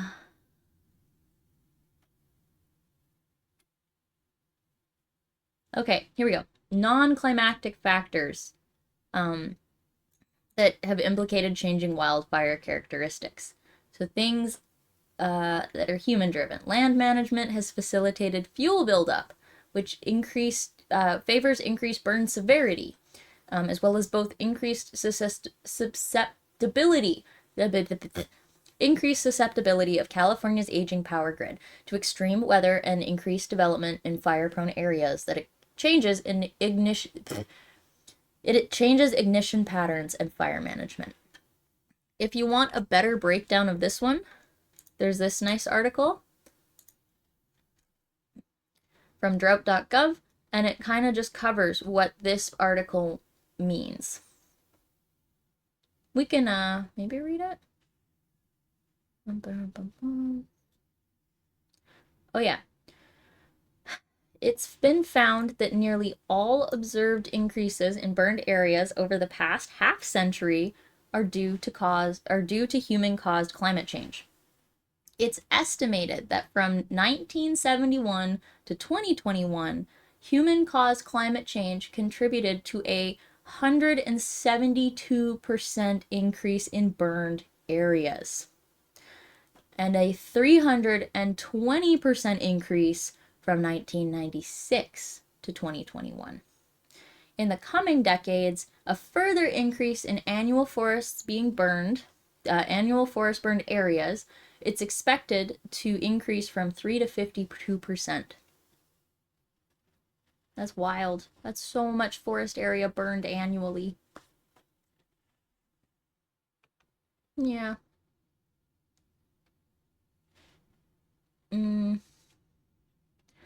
These increases are unlikely, very unlikely, to have resulted from natural climate variability. Otherwise known as evil. What can we do? When will this crime wave end? How will we defeat the evil? Why am I asking you all these questions? One of the ways they measure this is something called surface air vapor pressure deficits, or VPDs. It's a measure of how thirsty the atmosphere is. So when it's really dry out, the atmosphere tries to suck it up. So the more that gets pulled out of the environmental system, the more that's lost. 68% of the increase in this pressure is explained by human-caused climate change. So the pressure is driven from the environment to the atmosphere. Yeah. These kinds of studies represent an important step towards overall accountability for the impacts of climate change. As the current state of knowledge suggests and strongly supports, immediate action towards mitigating the impacts of climate change alongside proactive land management practices can improve the resilience of forested landscape and wildfires.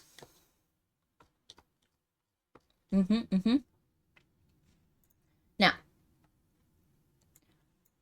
if you're interested in seeing human-caused wildfire data, this site, what did it call? Oh, it's constantly updated, but from the National Interagency Fire Center in California, these are this is how much is being impacted. Northern California, Southern California, Great Basin. You can see all of these little areas. Lars, don't eat my camera. I know you want attention. I know, but I'm talking to chat. I'm trying to learn them some important shit. It's not dinner time. And I gave you a handful of grass. Go eat it. Ugh, okay. I'm gonna go get him a Cheerio so he has a snack. We'll watch him eat a Cheerio together. BRB.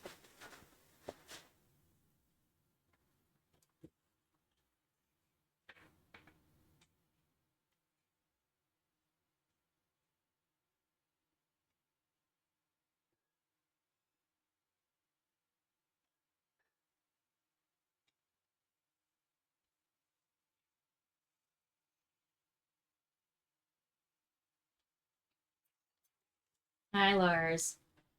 I've got snacks for you. Come down here. Lars. Okay, we'll come up here.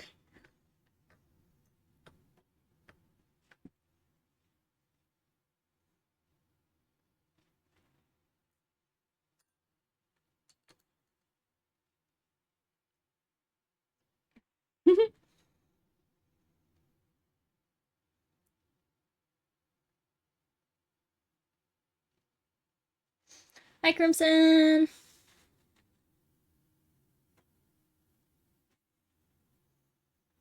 We're having a chinchilla snack break.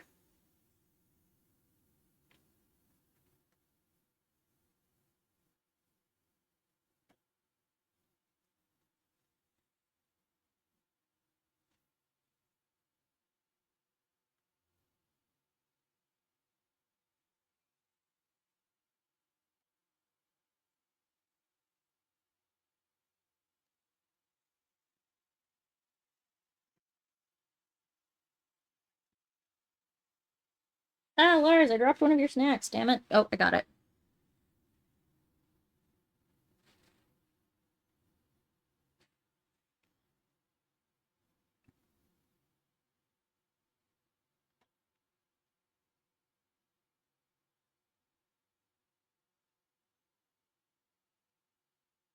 Is that better, Lars?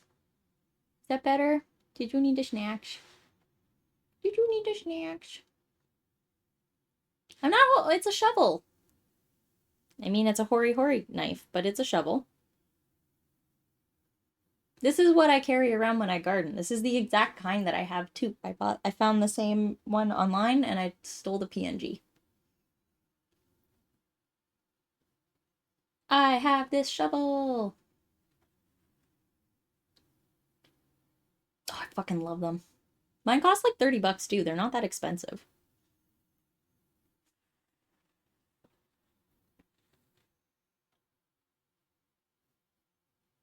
How you doing, Lars? You snacking? You snacking? Snack time.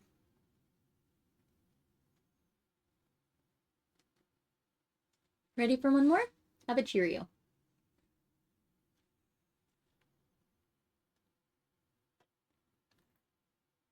So cute.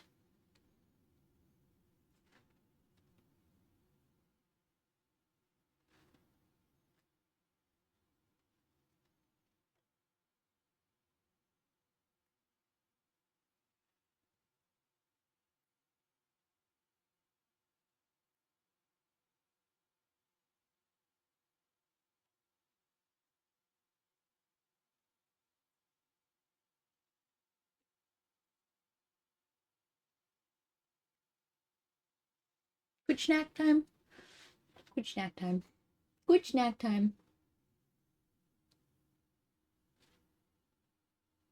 Happy boy.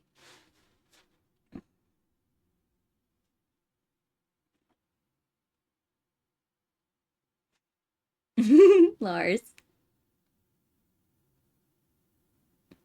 Lars, this is why everyone buys you shit on stream. Yeah.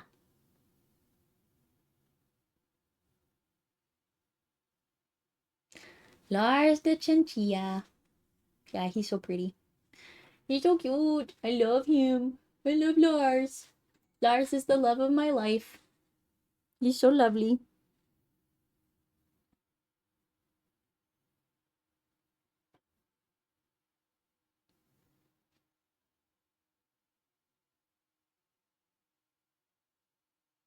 It's Larson in charge. Look, he lets me stick my finger in his ear. I think that's the funniest thing.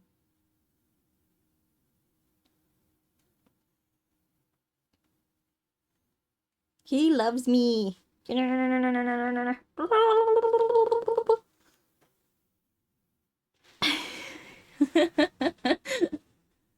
Hey?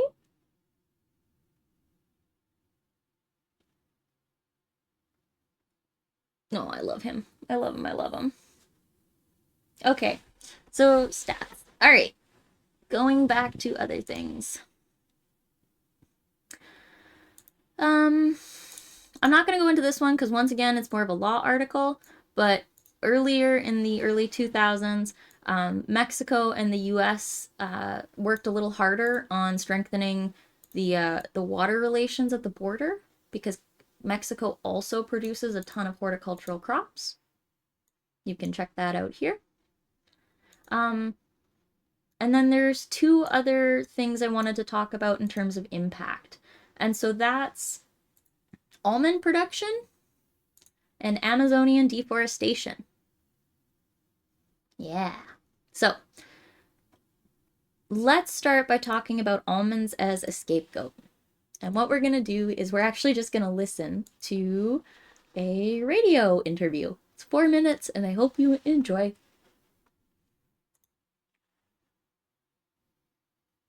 The 4-year drought in California has brought new water restrictions and also some finger-pointing about who's wasting water. Many city dwellers and environmentalists think the chief culprit is agriculture. That industry does use about 80% of the state's water, and much of the controversy is focusing on one little nut. Here's NPR's Richard Gonzalez.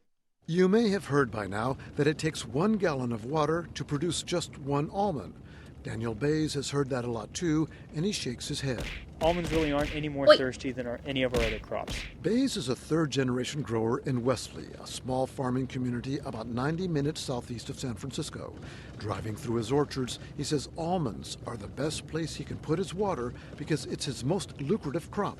His family also grows tomatoes, beans, melons, wheat, and apricots. We try to keep a diverse crop portfolio just to kind of balance out markets, weather, whatever Mother Nature throws at us. But Mother Nature hasn't been kind to Bays. For 2 years now, he and his neighbors have received no water allocation from the federal Central Valley Project, even though a canal with federal water flows right past his orchards. All this water is rolling right past your orchards, but you don't get to have any of it. Nope.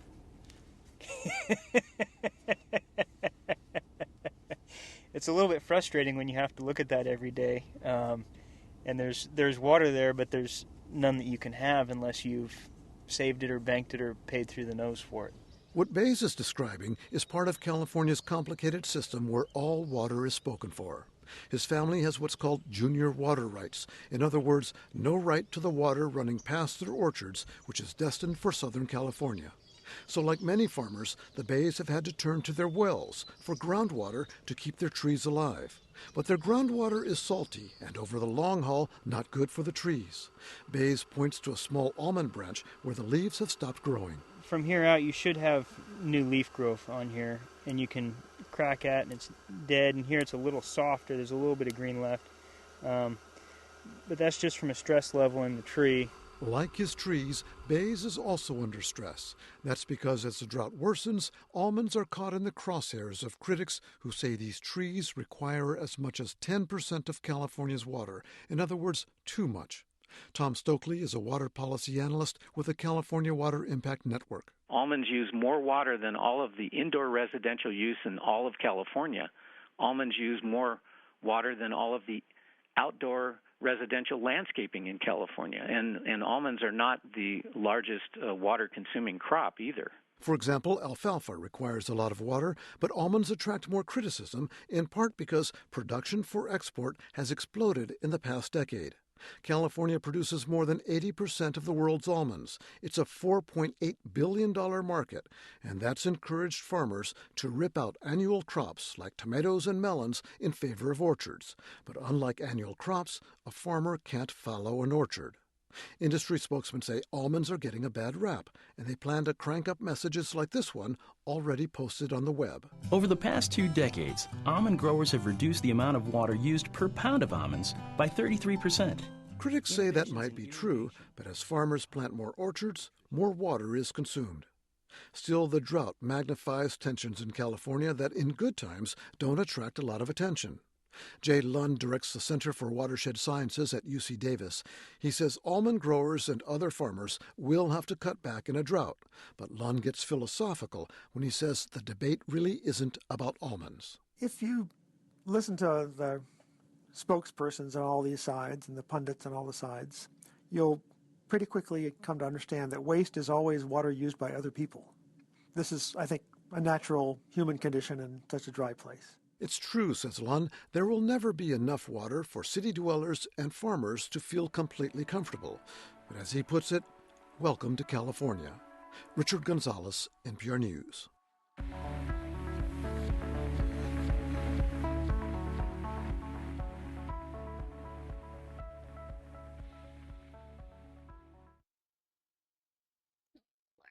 Okay. And now, more from NPR. No, not more from NPR. Shut up. Yeah, so often things like the California almond industry gets blamed for the environmental impacts when realistically they don't require more water than anything else. There's just more almond orchards than there ever used to be. So, if you guys want to help, stop obsessing over fucking almond milk. Have you considered that that's part of the issue? Okay. All right. The other thing I wanted to talk about is Amazonian deforestation. Also, Maestro, hello, and you are correct. There's a whole bunch of information about the LA aqueduct here in this article, and it goes through the whole history of that fucker who bought everything. Has all the water, depleted a lot of it. No bueno. You don't drink nut milk? I see.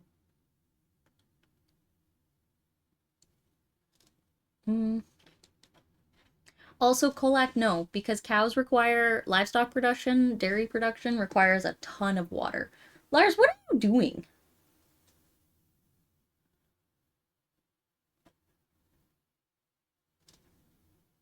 Quit trying to eat Kirby.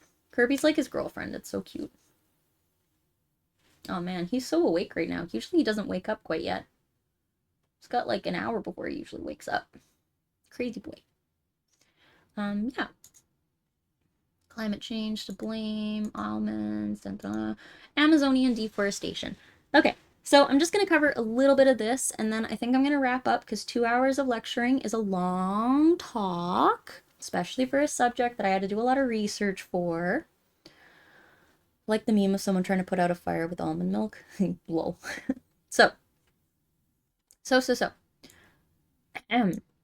Climate change in response to Amazon deforestation. This is from some research done in 2013, but I promise you it's just been exacerbated since. So, this paper, right here, this one, of all the papers here, this one. This is the only one that wasn't open source, which is a bummer because it was the provider of the best information I found. So if you want to hear more about this one, you'll have to either purchase the access to the PDF or go through an institution, like an educational institution. Yeah. But yeah, Amazon deforestation. We'll read this afterwards. So, this paper investigates the simulated impacts of deforestation on the Northwest U.S. states from December to February. Amazon deforestation results in 10 to 20% precipitation reductions. 10 to 20%.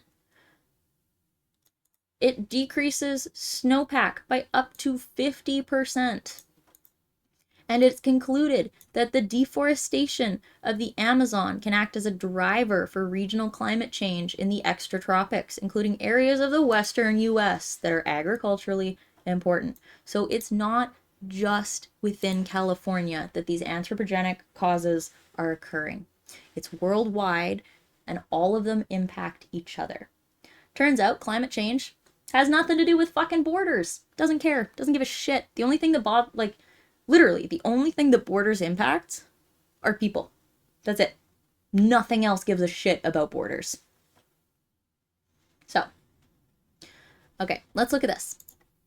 Because this is a nice summary of that paper. Yeah. So, in research meant to highlight how the destruction of the Amazon rainforest could affect climate elsewhere, this these Princeton University-led researchers report that the total deforestation of the Amazon could significantly reduce rain and snowfall in the western US, resulting in water and food shortages as well as a greater risk of forest fires.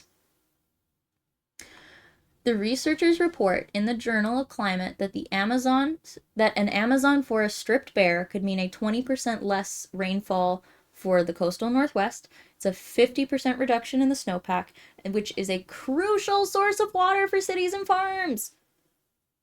Crucial! If we're not getting that snowfall, if it's disappearing and not melting into the land in spring, that's a lot of water that we just don't have to work with. Now you gotta pull it in from somewhere else, and then those areas run out of water. So previous research has shown that deforestation will likely produce dry air over the Amazon, and that will move up.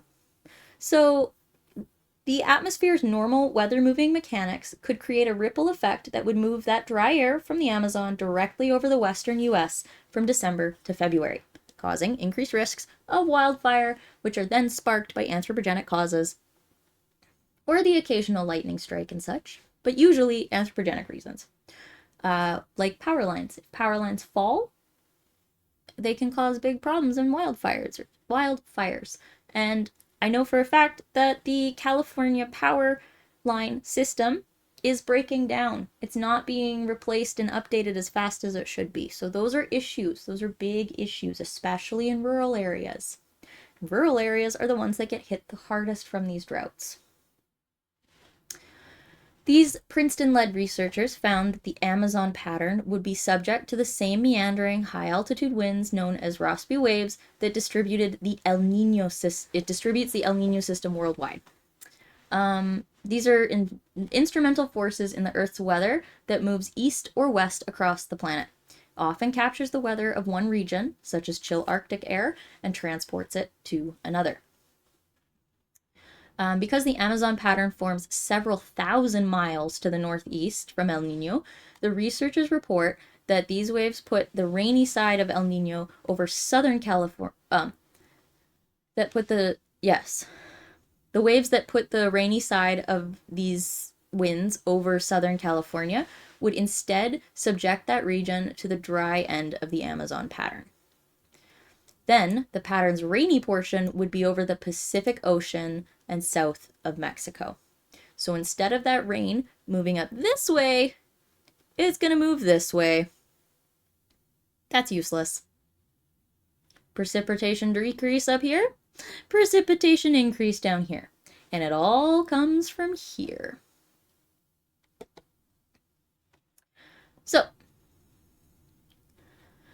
So the principal author explained that the findings stand as one possible outcome of our Amazon deforestation. So these are consequences that scientists are working to understand and avoid. There are influences from various aspects on the surrounding climate. So cloud coverage, heat absorption, rainfall, these are all impacted by it. But yeah. It just so happens that one of the locations feeling the response will be the one we care about most agriculturally. If you change the snowpack in the Sierra Nevada, where most of the irrigation for California's Central Valley comes from, then the study of deforestation of the Amazon could have serious consequences for the food supply of the US. That's where your fruits, veggies, medicinals, herbs, tons and tons of greenhouse plants, agriculture in general, so grains, livestock, well, maybe not dairy. Dairy doesn't necessarily all come from California, but still, dairy, that stuff is going to be impacted, and food shortages are going to happen, and that's scary. Yeah. So, while we don't know what the world will be like without the Amazon, we know exactly what happens with the El Niño jet stream systems, because it's been studied extensively. The intention with this paper is to identify an analogy between the El Niño and Amazon deforestation. There's good reason to believe that there will be strong climatic similarities between the two. Research like this will give us a handle on what to expect from Amazon deforestation. So, additional research has shown that climate change, especially a spike in the global temperature, could wipe out as much as 85% of the Brazilian forests. The Amazon is fragile and vulnerable. It has an outsized sway over the climate, and to add urgency to better understanding the forest's disappearance will affect larger climates, particularly for agriculturally important areas like California. Yep. Yep. Yep.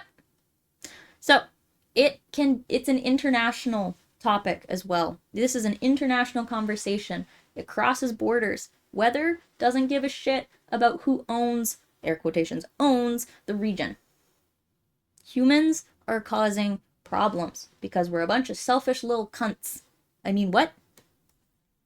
Anyways, I think I have kind of hit the end of my research topic. This is everything I kind of covered in my background research.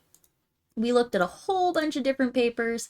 The story of LA aqueducts is all here. Basically, I just wanted you guys to know that LA has been pulling water from various outside resources for over 100 years, and it has already been spiking controversy with people and producers since the time of its beginning. California is just not equipped to produce that much food, although the weather suggests it should. Does anyone have questions? Because I think I'm officially out of stuff to talk about.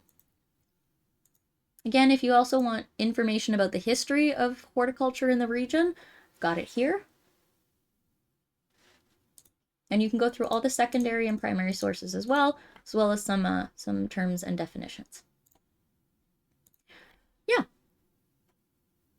What about Chile? Maybe. But I don't think that's really going to help because a fan pulls air in from somewhere else. So now you're gonna pull air from Chile and the Arctic.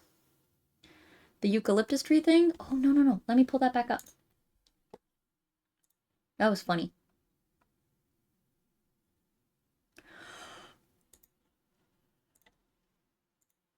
Here we go. A nice little green text for you guys to end things off.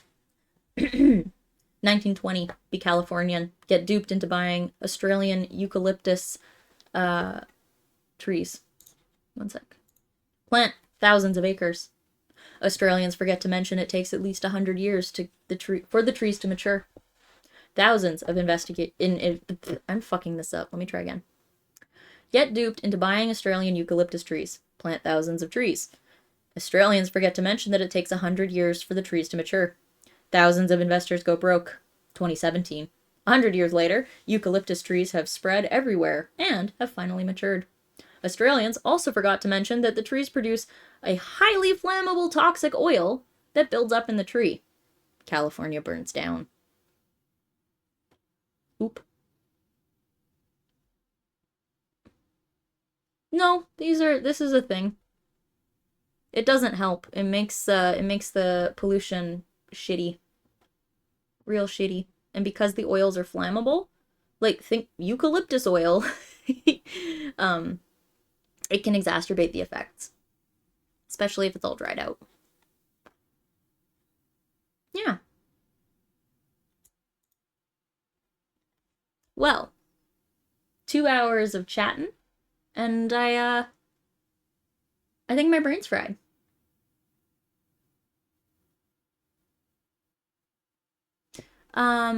Yes. So seeds that require fire to spread are, I forget the term for it, but yes, there's a group, like a characteristic of some plants that fire is required to activate germination. So it won't suck up water until it's hit those temperatures for it to be triggered. Really fascinating stuff. But that's a topic for another day. Oh, I think I'm pooped. I don't want to think anymore. I think I'm done thinking. That was a lot of teaching. That was a lot of teaching. I just used my brain very intensely. I hope you guys enjoyed that. Pyrophilic? No. Nothing to do with that. But yeah, I'm glad you enjoyed. I'm glad you enjoyed. I like to do my best to bring all of this scientific information to a non-scientist audience. I'm glad you like them. Alright guys, I'm gonna wrap up. I'm gonna figure out who we're gonna raid, and I'm gonna go take a brain break. Bum, bum, bum. I wanna see who's live. Boop-a-da-da-boo. Again, if anyone wants to donate, this is the link and the code to get to the fundraiser. It was put together by my V-Theorem cohort. They've already raised over $2,000. I didn't really push for the charity aspect of this. I really pushed for the education aspect, and the rest did a really good push for fundraising. Woohoo!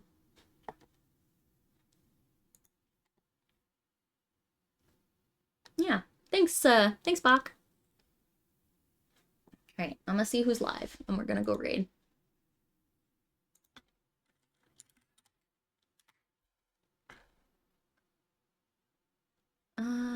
Bishu is live.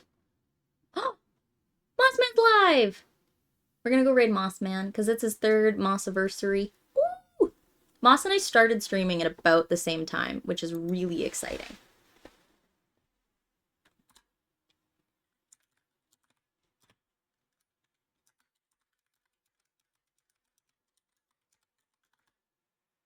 Alright. We're starting our raid. Grab your Hort Cult raid message. Yeah. Or this one. And